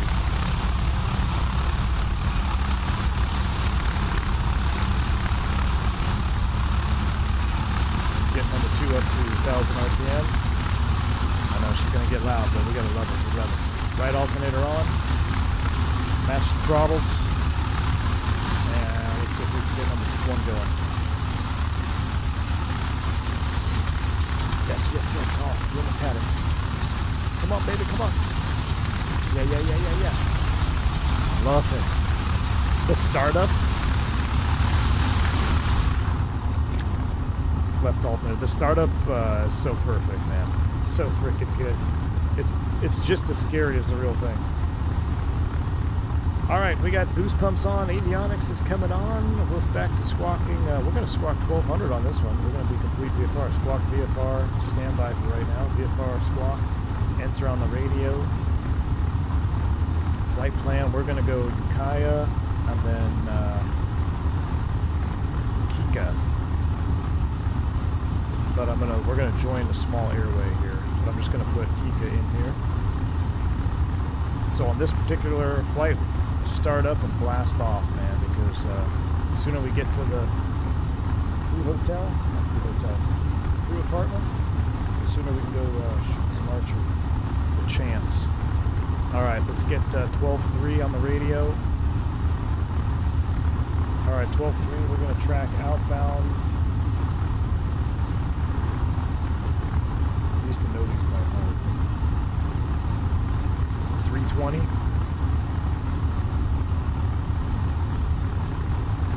We're going to intercept the 320 outbound, and we're going to take off in the tailwind. Okay, traffic in flight 205, going to be departing runway 15 for a left downwind departure. Okay. All right, up and running. No flaps required. Taxi lights coming on. Brakes released. Let's go. Oh, for the rudder, you can add control field. So I have it bypassed. Oh, can I turn it on just for you? For rudder? United traffic direct 69, also departing runway 15 for left downwind. I'm going to leave it like that with it on. I had it off because for the ailerons, I don't need it, and the elevator because the Bruner. I'm going to try that. Thank you, Captain Iceman. Totally forgot. Not a proper I'll mess with that. I'll mess with that some more too. Maybe we'll even do some single engine stuff. See if we can fly our single engine. All right, let's get out of here. Oh, we left it chalked. We left her chalked. Did you get the chocks? Oh my gosh, man! Now you got to shut off and go get the chocks. We didn't do a proper.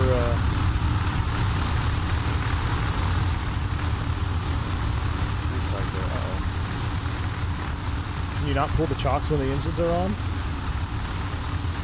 Could you not check? Oh no, chat, we gotta shut it back down. We gotta shut it back down.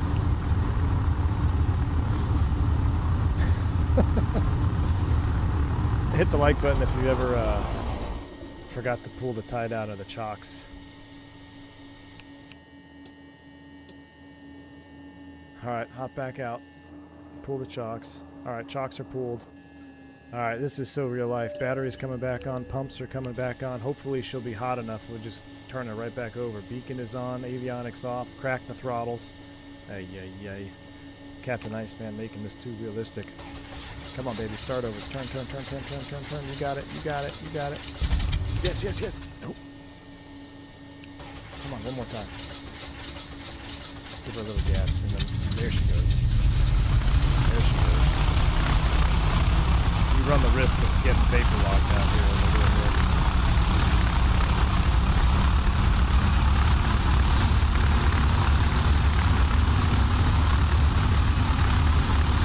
Alright, alternator's on.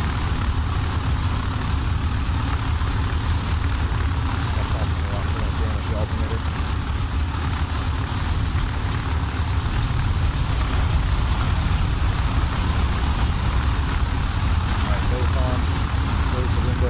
We're back at it. We're back. Alright. Let's go.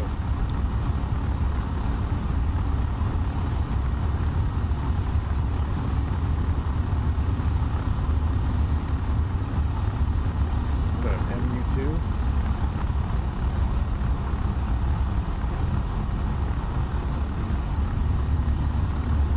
The walk of shame, indeed. The walk of shame, indeed. Man, I really gotta figure out how to bind the heading bug.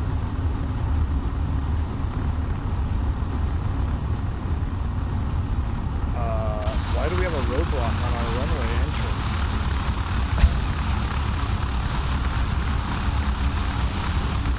That's new. Can we take it in the grass?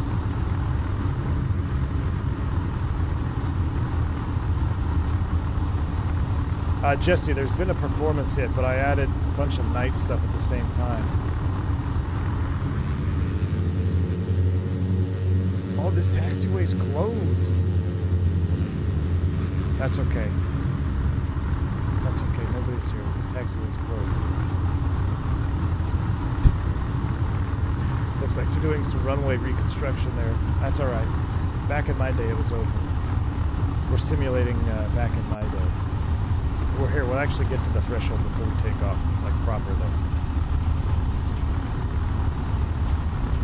All right, take the runway lights are coming on. The beacon strobe is coming on. Pitot left, right is coming on.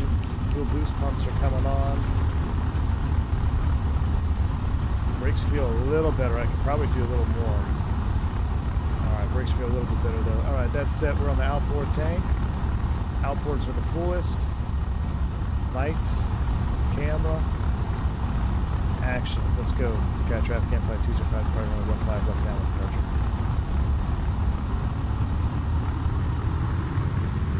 Sky traffic, Quadrant 69, lining up runway 15. I love the way those fuel flow needles move up.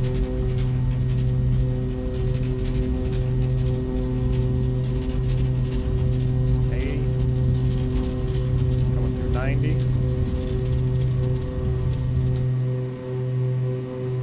Positive rate. You're flyby. The sounds are awesome, man.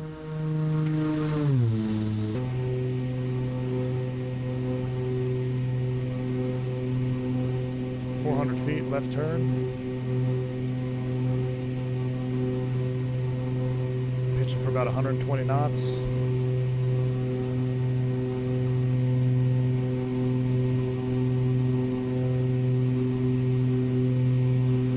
And we're going to go at 7.5. Actually, we'll go 8.5.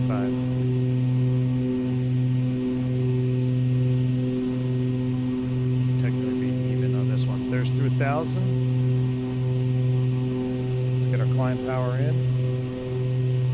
38.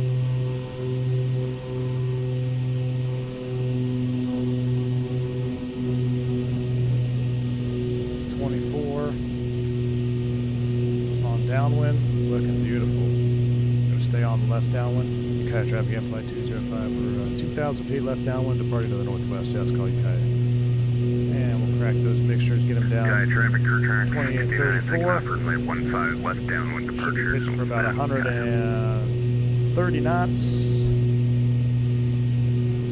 We'll stay on the downwind here so we don't cross right over. We'll get a little bit of altitude, and then we'll join the airway,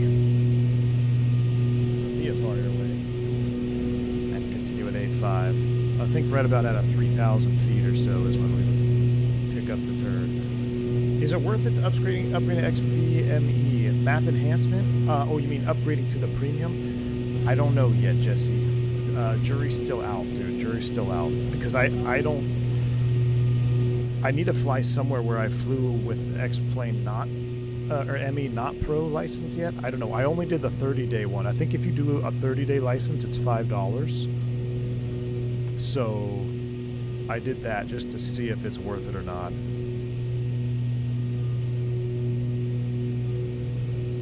Alright, now we can go ahead and join up here. Alright, let's do the rest of our climb flow. So before we turn those pumps off, let's go ahead and go back to the inners. What are we looking at up top?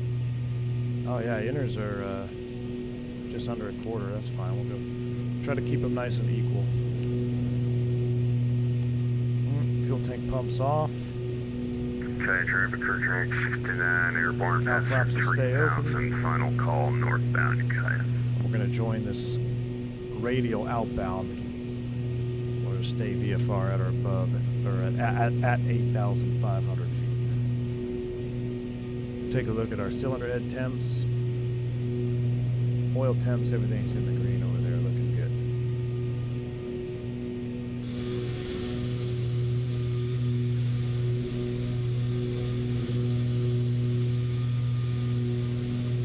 Vodka, they look pretty good, man. Right? I mean, I don't know. I'm gonna have to get an X organizer too, because I wanna. I don't know. Do you guys use bays? Do the bays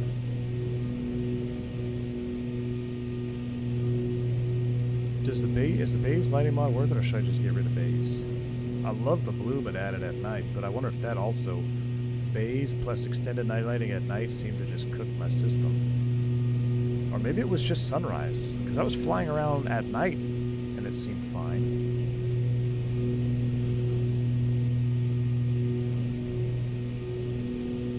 Why are you on GPS? Be on Vivoke for me. It was a little too early to join.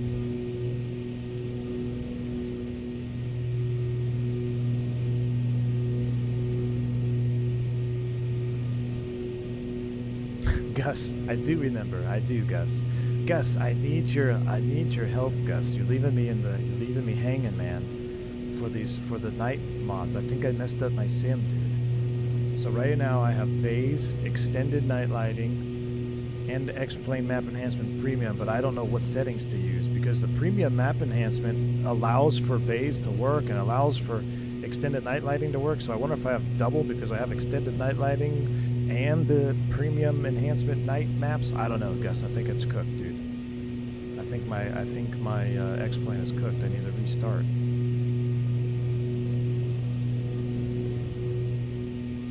Xplane has a bug this moment where performance tanks when there's a sunrise sunset. Vlad, okay, maybe that was it. Maybe that was because it was right at sunrise. And I was flying around at night. When we land in Eureka, I'll show you guys. I'll go pitch black. We'll load up in Oakland and we'll fly around and we'll see. I'll show you how amazing it looks.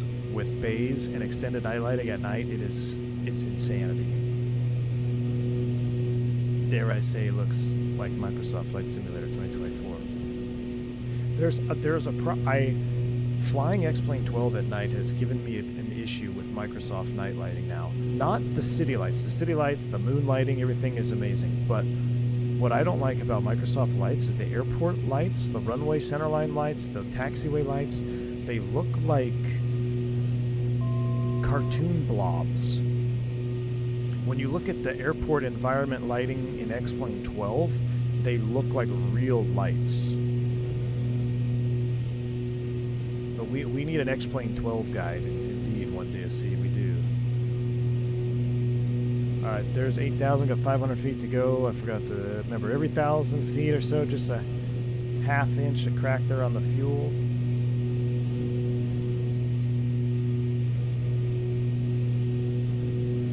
Yeah, Bailey. Well, I still gotta find. I gotta find some weather to fly into.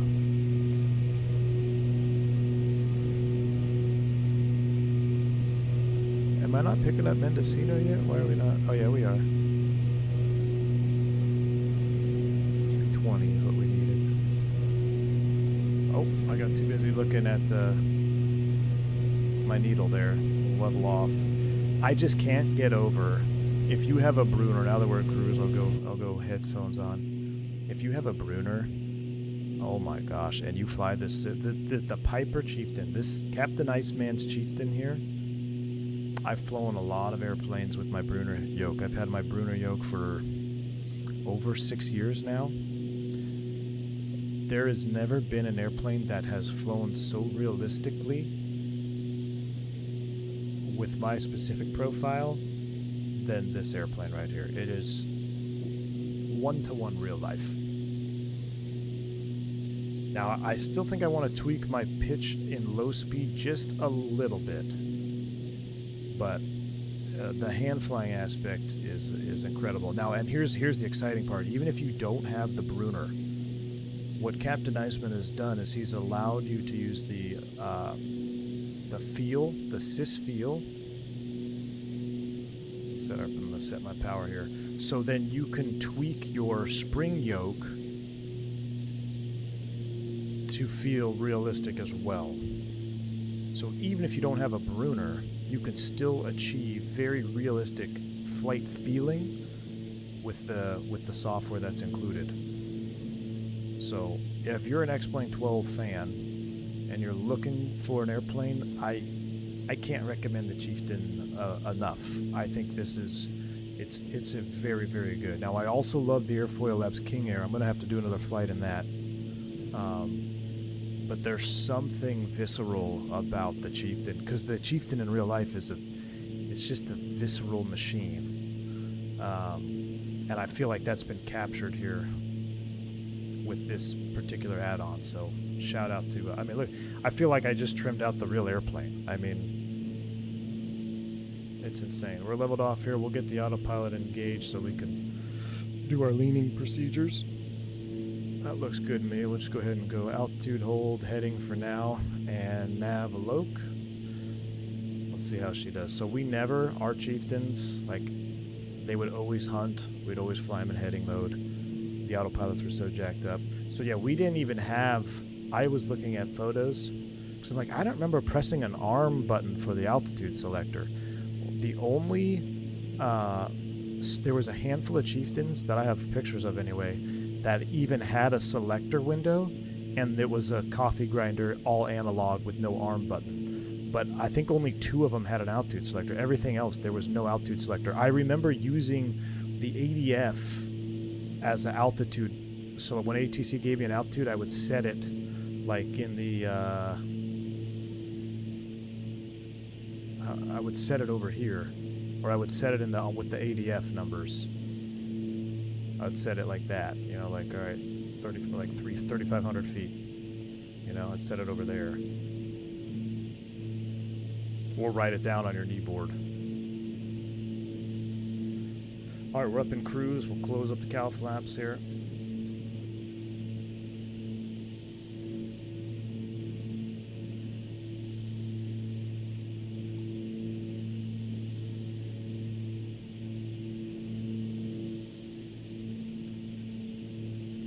Pumps on, outboard tanks, and 1 pump, 2 pumps.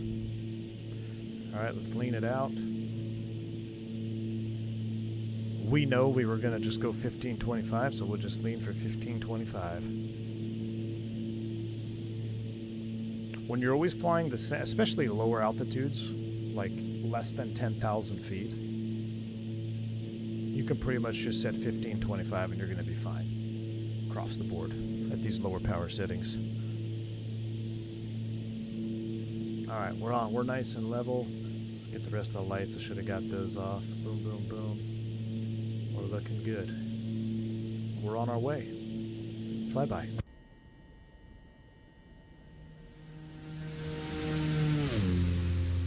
A little bit of a crosswind up here today, you can tell. Oh, I wanted to do shift 6.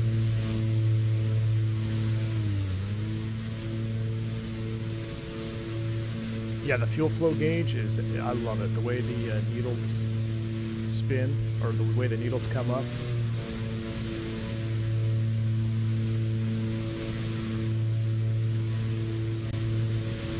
Most of the ortho is off the right. Yeah, I love these fuel flow needles.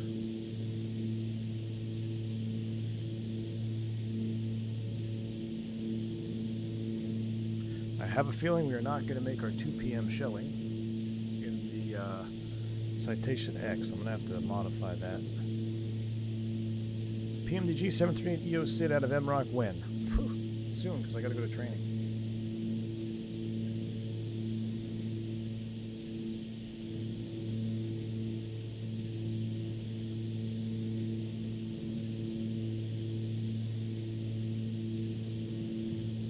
Hold on, I gotta text the wife back here for a second. Enjoy the beautiful views.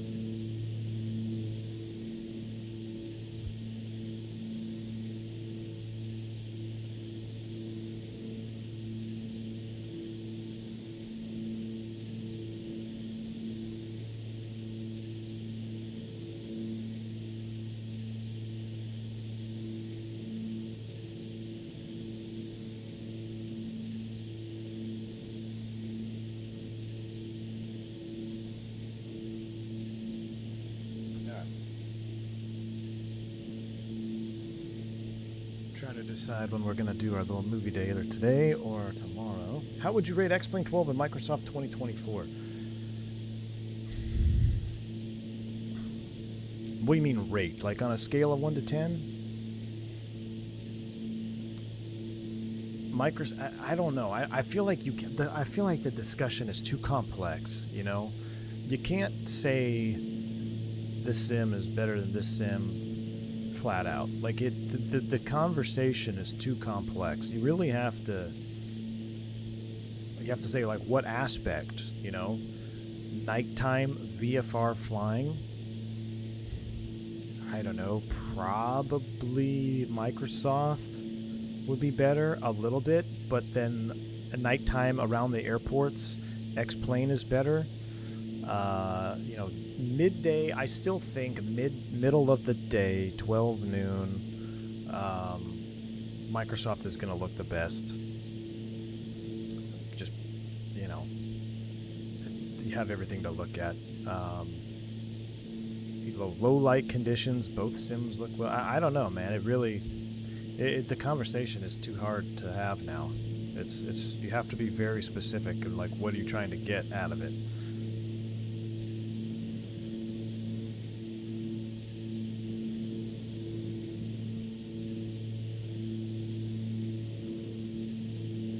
If you want to see the ground, what you're saying is that if you want to see the ground, Xplane is better.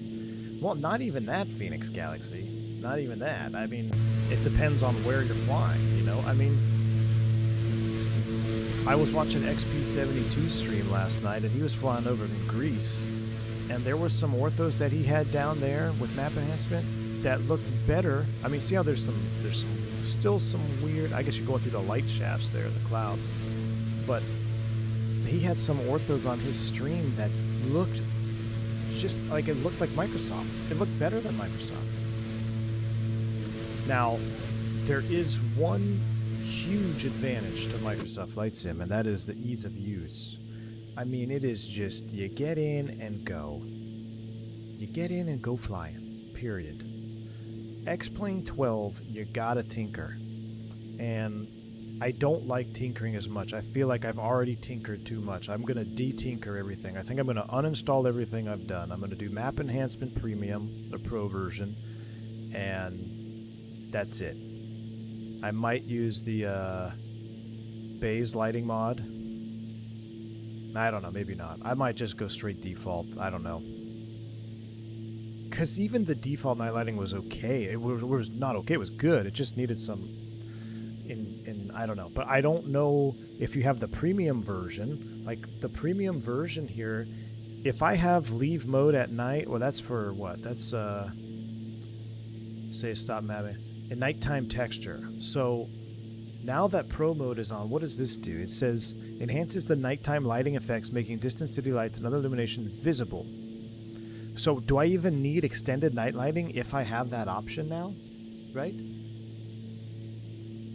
So I feel like I need to uninstall all the crap I installed. I only installed I installed the extended night lighting and I installed Base mod. I wonder if I just uninstalled the extended night lighting and just enabled night texture through map enhancement. What if I do that? I like... What's the difference between Drischels and bays? I don't have Drischels. What's the difference between Drischels and bays? Bays is awesome in terms of like the little bloom of the lights and the variety. It seems to really... bring them to life.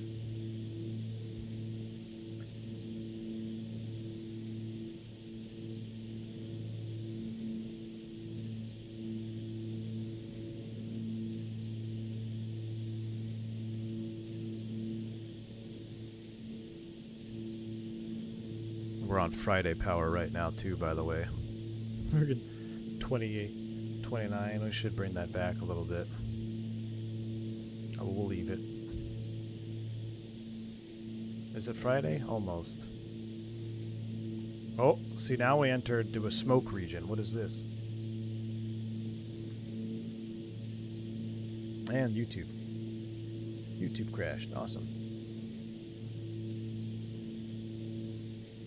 And now the smoke is... Oh, was that the dehaze mod? Don't forget dehaze.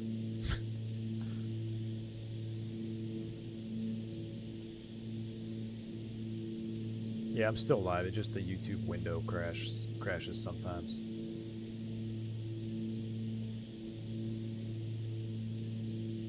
Where is my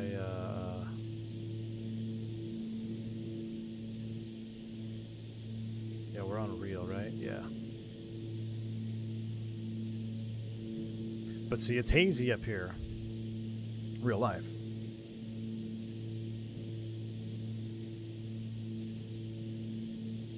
Bays runs off of Drishel's original mod. Captain Iceman, I'm right there with you. The more vanilla you have, the better.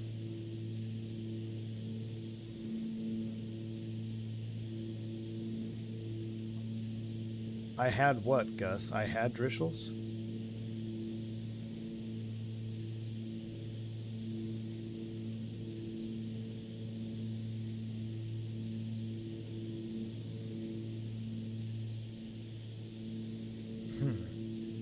Okay, so... Man, I wonder if I need to, like, reinstall Xplane now, or can I just delete... What do I delete? Why? What the heck? Did we fly into a ash cloud? I know it is smoky up here. Hold on.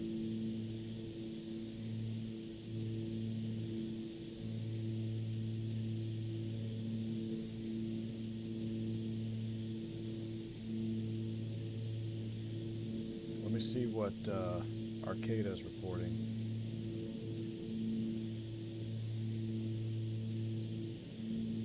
Why is it doing that?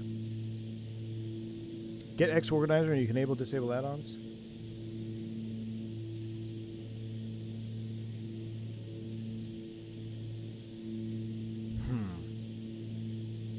Oh wow, guys. Arcada's low IFR right now? That's not good. 4 miles missed, broken 200. Uh-oh. Let's save some fuel.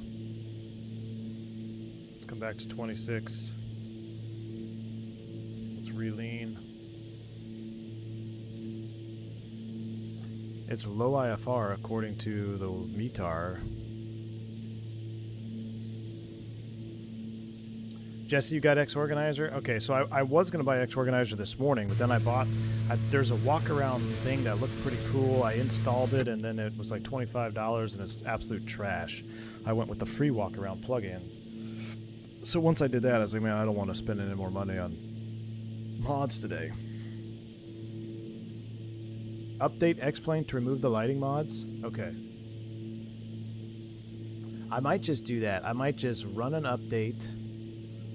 Well, I don't know. Gus, that'll mess with my boomer pack.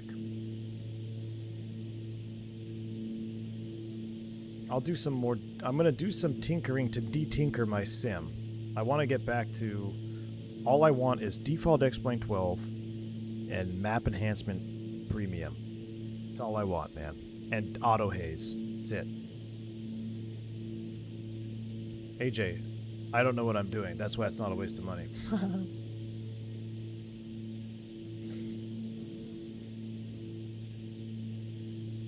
If you like the glow, then Bay's light. If you don't, Drishel's, which is minimal and good for most. Drischel doesn't use fly with Lua. Okay. Well, see, Oscar, I installed Bay's thinking it was going to be part of the enhancing my night, like, extended. And then I realized, oh no, that's a different mod. But then I kind of liked the bloom, so I kept it. But then I got the extended night lights, and then I got map enhancement premium, which has night lighting textures. So I think I doubled up on it. I don't know. I'm gonna do some de-tinkering. I'm gonna delay our. That's what we're gonna do. I'm gonna delay the Citation 10 stream, which is supposed to be in a half hour, which that ain't happening. So we're gonna delay that, and then after this stream, I'm going to de-tinker my whole sim, and then we might fly the King Air this evening to see King Air at night, just to see. So let me push this stream back to, I don't know, 6 p.m. It may not even happen, but I'm just going to push it back.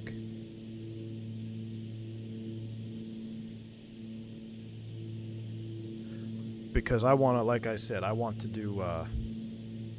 I want to keep my sim like Iceman said, which is, it's been my mentality with Microsoft Flight Simulator 2024, which I've loved. It's been keep the sim as vanilla as possible. I don't use weather mod. I literally run Microsoft Flight Simulator 2024. I run at default with airplanes and airports. That's it. Nothing else. And it's amazing. Xplane 12, I want to run default, map enhancement premium, and Gus's Boomer Pack, which has some little like helpful plugins like the pushback and the dehaze mod. I don't have the Honeycomb plugin for the Bravo 1 DSC, and I think that's why I can't bind my heading and OBS stuff like I want to, which is a little bit frustrating. But luckily, I mean, the way that, you know, oh, well, I forgot we're tracking it. We're tracking the needle. Luckily, the way that the CDI works in here, it's pretty easy to mouse wheel it, but we do have a problem, though. Okay, so here's the problem, guys. Eureka is going to be under IFR. Let's go direct to it right now. Let's go direct to Murray Field. GPS direct track 321. Or no, 336. That looks more accurate. So here's the thing. Our destination is hard IFR. When this happened in real life, we had two options. We could shoot the approach to Arcata, which is ACV. It's ILS. And then we would do special VFR at like 500 feet to land at Murray. But I don't even know if the ceiling is going to allow that.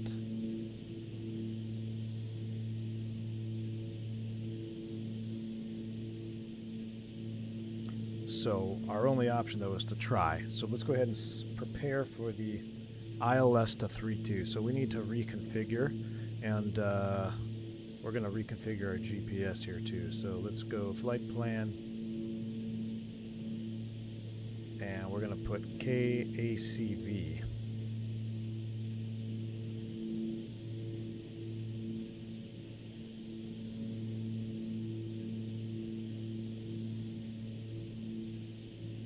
Alright, now we're going to go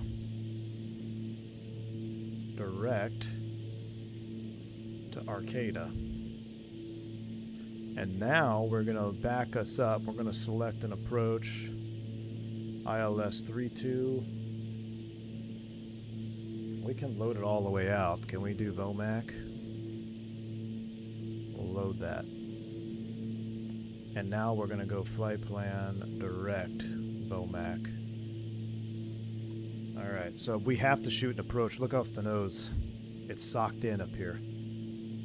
Typical day in Eureka. So we got a typical day up here in the Pacific Northwest. Fuel tank check.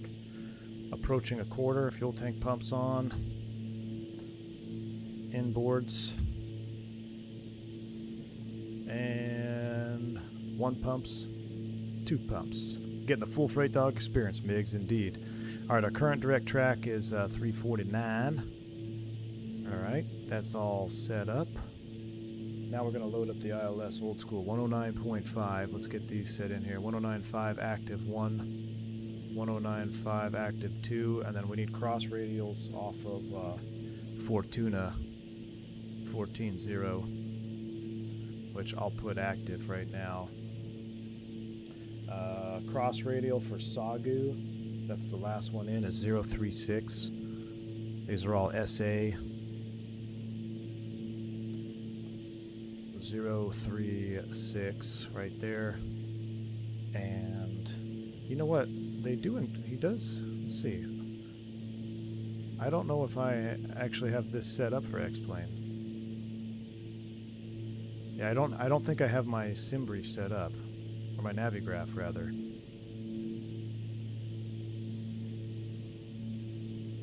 I think I could though, so you guys can see it. Hold on, I forgot all about this.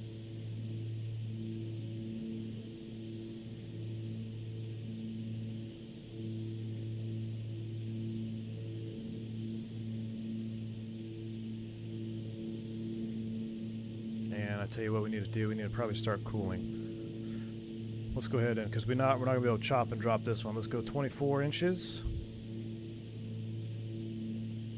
Now And we're going to start cooling these motors down. ILS 32. Alright, so like I said, 036 Sagu, that's going to be our final cross-reference needle. We got 109.5 tuned in. Up front, we're going to be joining at Vomac, which is 5,700 feet. The descent minima for us, ILS, straight in, is 220. Alright, so we'll run this needle back down. 220. And we can just start descending to 5,700. Alright, down we go. We'll use the arming tool. Xplane 12 is great vanilla too. It's the lighting popping 5 nautical miles per minute that gets blah. I know, Oscar, yeah. But again, I should have checked. Always, I broke my own rule. I always do one mod at a time. But before the stream, I just got too excited, man. I installed like 25,000 mods. And then we had a performance issue. And not like AJ's, a sim performance. So we had to make some adjustments. But what I'm going to try is I'm going to try the premium map enhancement at night. I just want to see what it looks like. Migs, thanks for the 5 Canadian, my man. It says, Xplane 12 at a point now where it doesn't need mods to juice up the visuals anymore. Very tempted to join the dark side. Migs, you can get away with free. You need map enhancement. Get map enhancement. Use the free version and just check it out, dude. Check it out. If you really like it, then try to go premium. Yeah, Martini, I know. You did tell me mods in moderation. You did. You did. I got too excited, man. I got way too excited. Alright, there's 2 minutes. Let's come back another 2 inches. And we need to hustle down. We're going to be a little bit tight on this one already. Last minute. See, we would have been listening to the ATIS all the way out there. Look at that view. See, coming down on this descent, this looks so good, man. Man, I've got some Chieftain videos I want to show you guys. I'm going to have to do one stream. I got a Chieftain video that I'll have to just demonetize the stream because it's got some audio in it, but it's pretty cool, man. I'd love to show y'all. I told you, don't go to the mods red light district with Alex, but have you listened to me? Gus, you weren't answering, man. You weren't answering me, Gus. I got impatient. Brother. Alright, on our descent, we're going to keep our pitos on. These lights will all stay off. Cow flaps, we begin the approach phase. We're actually going to go half. Cow flaps half. Man, the way that the cow flap needles and everything move is that's so real, man. Alright, there comes another 2 minutes. Let's go 24 inches, close enough. As we get ready for the instrument approach, we're going to set RPM 2400. So this is when we're actually going to change the RPM. We're going to keep it at 2400 for the whole approach.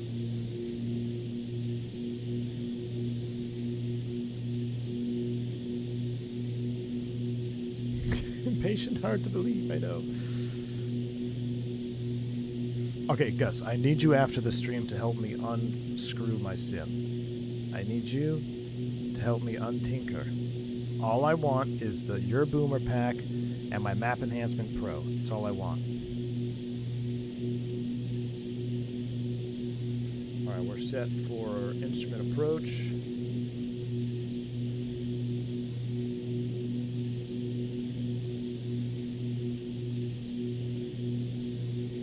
Alright, Vomac is 5,700, then we can step down to 4,700. Here comes our level off. This will help us slow down a little bit. We want to shoot the approach at 120 knots. Flaps 1. I guess we could turn on the weather radar, Iceman, right?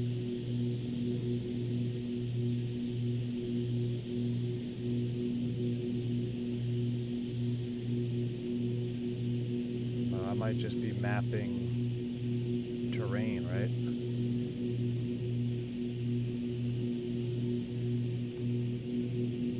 I don't think so. Typically the weather up here it's not very convective, so it's hard to pick up on the radar. Alright, props are set for instrument approach. Arcata traffic in flight 205. We're at 5,700 feet, 7 miles south of Vomax, set up for the ILS runway 32, Arcata.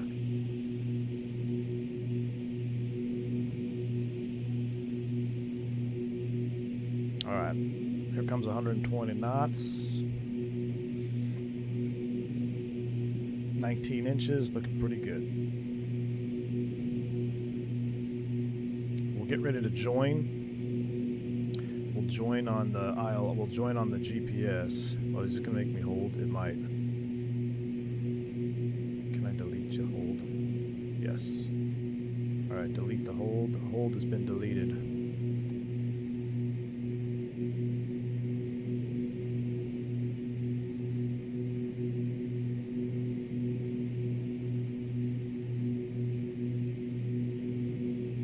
What's the best A320 currently in Xplane? Well, I think the Tolus is going to be your shot in Xplane, but I haven't flown that thing since the last time I flew Xplane 11.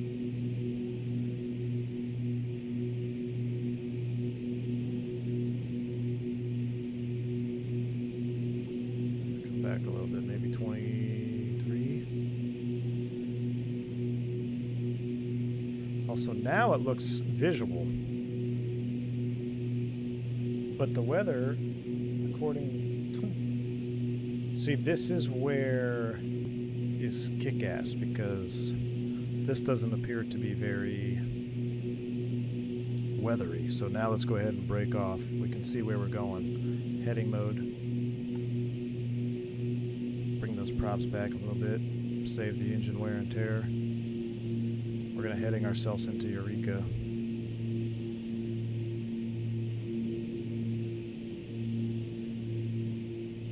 See where we need to be going.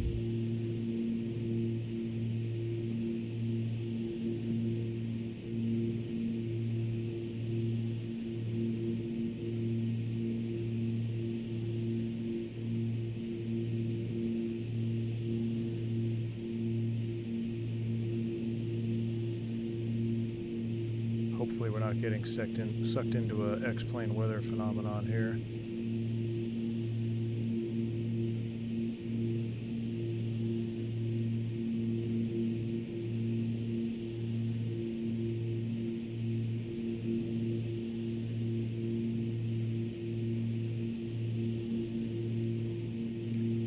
Alright. Down we go.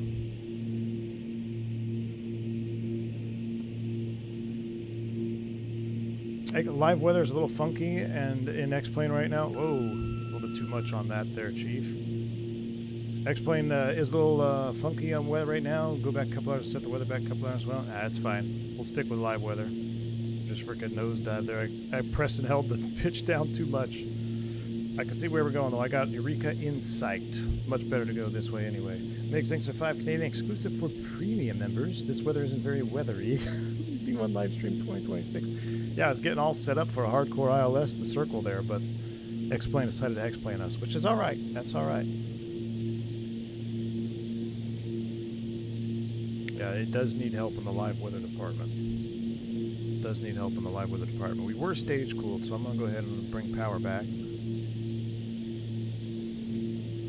We'll slow down a little bit here. Now I haven't flown this approach in Xplane in a very, very long time. I wonder if it's going to feel the same. I have videos of this exact approach right here, straight in. I loved it when you could just fly straight in, a lot less stressful.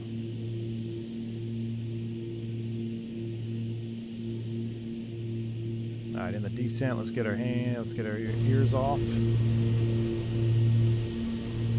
Pumps are coming on.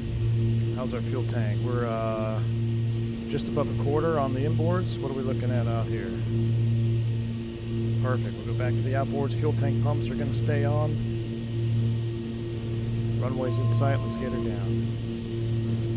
No, Thrust said I haven't said it. I don't even know what an API key is, brother. Captain Minnesota's analysis says, "If you and I got the Black Bertilla, and I love it." Oh man, fantastic, Captain Minnesota. Good stuff, dude.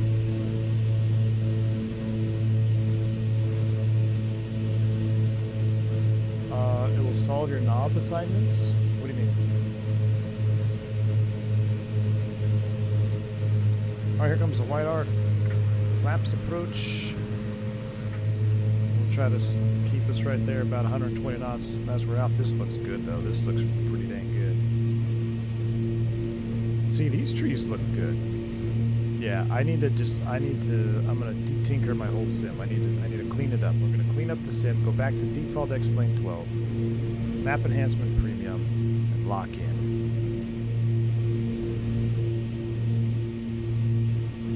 Oh, the honeycomb Xplane add-on. Okay, so that's a must-have.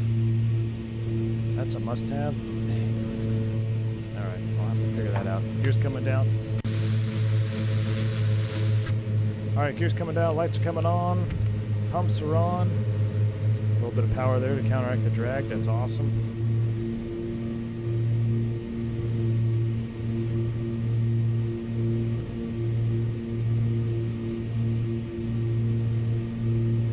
Mixture's coming in. Second notch of flaps, right at 120 knots. Now it'll start slowing down.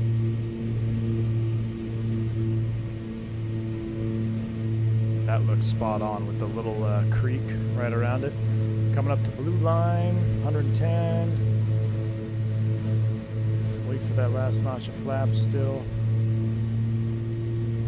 And full flaps, gas, undercarriage, mixtures are set, props are set, VFR. Let's fly her down.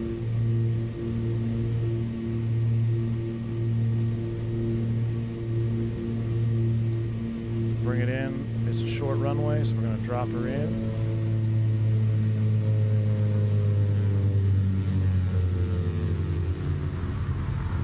Oh, don't do that. Props full forward. Hold it off. Yeah, I need a little bit more curve on those brakes, but it's still better. At least control it. Oh, my lights just came back on for low vis. Hey, we made the first turn off. Let's go ahead and kill the pumps first so we don't flood the engines out.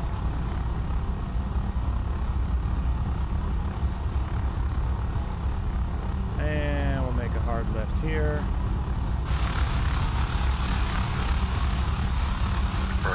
And after landing, speedos. 3,000, about 4 miles to the Lights. south. Lights, West, speedos, we're going to be pumps, making flaps, left traffic 30, Murray. transponder, standby,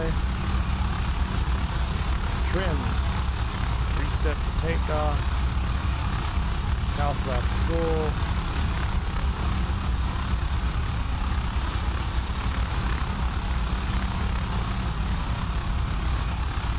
almost in the dirt.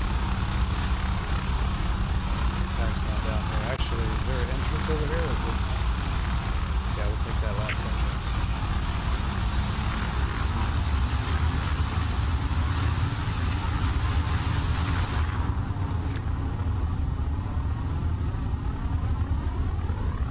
Murray traffic, crew track 69, short final through two.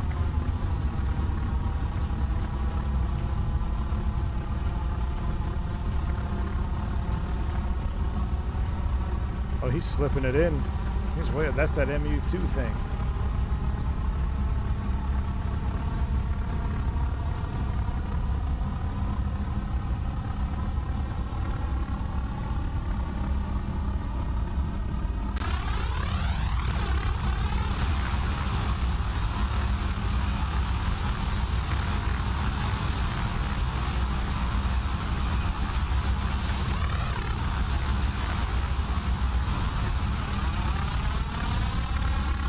Nice and hazy down here, though.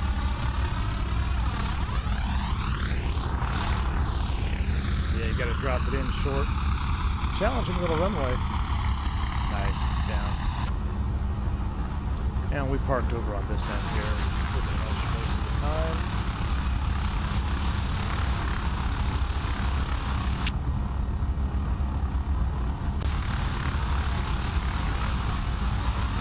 put the wings over the T's, what we did.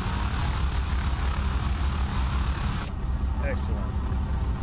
Park brake is set, lights off. Oops, that light's coming off. Alright, note the time for block in. Avionics master switch could come off. Make sure we're up there at 1000 RPM. Right about there. Kill it. Mags. Pumps. Alternators. Beacon. And put the fuel selectors. I think we put them in the center tank. We're done with that. And then let's see. Closed, idle, cut off. Battery 1 and 2. And then we'll close these vents because we're going to park the airplane for the rest of the day. Windows will stay closed. And now we can head out and tie her down. We'll head out here and we would put our chocks on and unload. Let's get our bag for the crew apartment. And then right on time, there's Jose Cantavella. He's coming in the 99. Perfect. All right. Does everyone use SimHeaven? I use SimHeaven, Buzz. I do use SimHeaven. Yes, I use SimHeaven. That's what I use. Do you close the cow flaps for extended parking? For extended parking, yes. So, and also environmentally dependent, right? So, I'm trying to remember. For us, I think we left, I think on this run, I left them open. And then because you were only away from the airplane for a couple hours, but there was a couple other runs where, you know, if you're terminating leg, then yeah, we close them up. Terminating, we'll do our terminating session. We'll actually put the plugs in, and I guess we are going to terminate today, so we'll do that. We'll put plugs in, chocks in, and then we would have closed the cow flaps. So, but there you go. I'm going to have to get the MU2 for Xplane, Gus. Gus, if you can fix my Xplane, then I'll get the MU2. I'll fly it just for you. But, all right. We're done. Now, should I get... There's like an airport texture mod, right? For the ground. Let's see how we did on the... Oh, is Captain Iceland Man here still? I'm just curious. I don't know if this is something that you would be able to help me with, or if it's even possible. So the Brunner, so the Chieftain, when it's not, what is it, control locked in, the elevator hangs forward. So I have that set up on my Brunner. Is there any way you think I could set it up so it would prevent, because I think the default, let me see if I disconnect my Brunner. Is that a Challenger landing in here? Oh, there is. Oh, that's a Citation 10. If I disconnect my Brunner, let's see where the neutral position of the yoke goes. So if I disconnect, it looks like it hangs down. Yeah. So I don't know. Maybe it's maybe I have to work on the. Maybe I can tweak that with Brunner, because it's almost like it wants to bring it back up when the Brunner's connected. Yeah. Okay. Well, that's so. Yeah, just disconnect it for pre-flight. Yeah, perfect. Never mind. Disregard, Captain Iceman. Disregard. Looking beautiful. Freaking love it, man. So much fun. Let's see how much fuel we actually burned on that. Let's go to our weight and balance. Oh, we got to unload, chat. We forgot to unload. So that stays there. This all comes out. And I love the fuel saving, so we'll leave the fuel as is. So, yeah, we have 15... We have just enough to get back. Just see, we were running Friday power. That's what I'm talking about. You cannot just go balls to the wall all the time, because you were dispatched with enough fuel to get you there and back legally. Period. That's it. Full stop. Because extra fuel is extra weight, and extra weight is extra money being burned. So. Freaking awesome. I love it. I think as of right now, this is probably, I love the King Air because I love turboprops as well. But I think for me personally, right now, this Chieftain is king, especially flight model. I'm going to work on my Brunner. I have a profile posted in the Discord for the Brunner for this. I'm going to do a little bit more tweaking on the Brunner, on the slow speed elevator. Other than that, I mean, the way if you don't have a Brunner, let me say this real quick. If you don't have a Brunner, sys control feel, I was using, let's tell you what it was. I was using the regular heavy config. I think I was. I have it off now. Or maybe was it direct? Maybe Iceman can tell what one that, well, it's off now. But I liked the heavy config, I thought. But I don't remember what it is. And I don't want to mess with it right now because it feels so good. But this is what is going to be epic for you if you do not have force feedback. If you do not have force feedback, you can tune the control feel to really get your movement smoothness down, that feeling of inertia.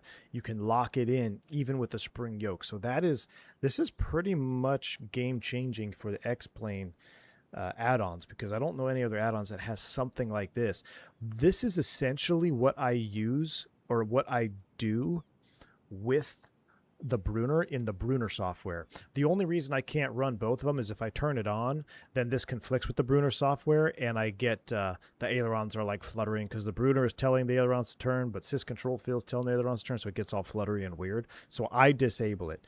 But for you, I highly recommend you turn it on and you set your yoke so you get that feeling of inertia. Generally speaking, when the Chieftain is in trim, she's kind of a fingertip airplane when she's in trim, right? Coming into land, rotation, she's smooth but firm in the pitch. Like, you have to make your inputs on the yoke, but they're not drastic. It's not like you're flying a MD-80 or a 78 or a 757 where the yoke's flying all over the place on a relatively calm wind landing, or 7.3 even. It's the Chieftain, she's, you know, she's you make your inputs, but it's not wildly crazy. And then again, in trim, fingertip. So that's how I would start setting it up. Let's watch the replay. Let's disconnect from the network here. Nice flying with you guys. Appreciate you. Let's see. Now, what I also like is, I believe it just goes right into, I'd messed with this the other day. Let me turn walk around off and toggle replay.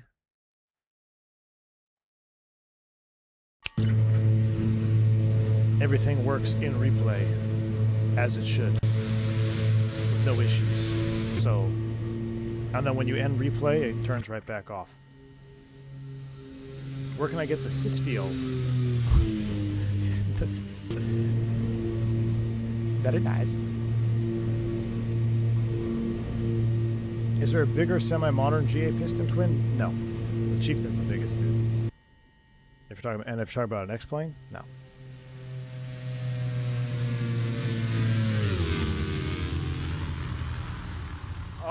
Oh, did we hop skip it? Did we do a little hop skippity there? We were so close. Lock the ring. Just a little bit of it. Almost perfect. Just fly that nose down. Second landing was good. The first one we didn't actually hit. I just did a little hop. We didn't actually hit. We didn't actually hit.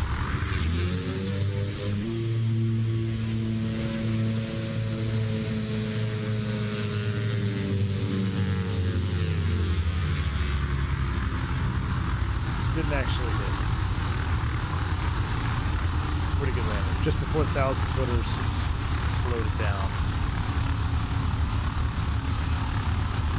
Awesome. Awesome, awesome, awesome. All right. If they get braking in sysfeel, that would be awesome. I am gonna mess around with the sysfeel yaw, because that's pretty good. What is rate? Captain Iceman, what is the rate function here? But I will mess around with yaw.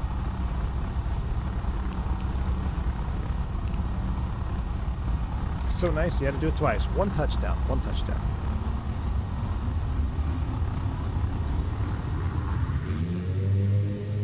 We're working into our maintenance and failures model now. Oh, that's awesome. I can't wait for that. Oh, X rate is usually roll. Rate is another damper in the main folder, QRH for the control field. Okay, yeah, Captain Iceman, I will get on that today since I'm not doing my second stream right now. I'm gonna do some tweaking with my Xplane. I gotta remove some mods, and then I want to do some more tweaking with the rudder and the brakes, and I'll be looking at that QRH for control field. But man, I don't want to mess with anything else because it flies so awesome. With that said, I'm gonna hit the lab. I'm gonna get sail going. I'll let you guys enjoy the approach into Eureka, California. As actually I winded up a little bit more for you. I hope you enjoyed our first. I mean, that's about accurate. We started 11:30, 12:12. Yeah, that was real time, real life. Flight 205 operations. So I hope you enjoyed it. I sure did. It's fun to fly something new, man. And this Chieftain, it's special. Special Chieftain. Different sim to mix it up. I'm gonna keep tweaking. I'm gonna get the sim running perfect shape. And like I said, we may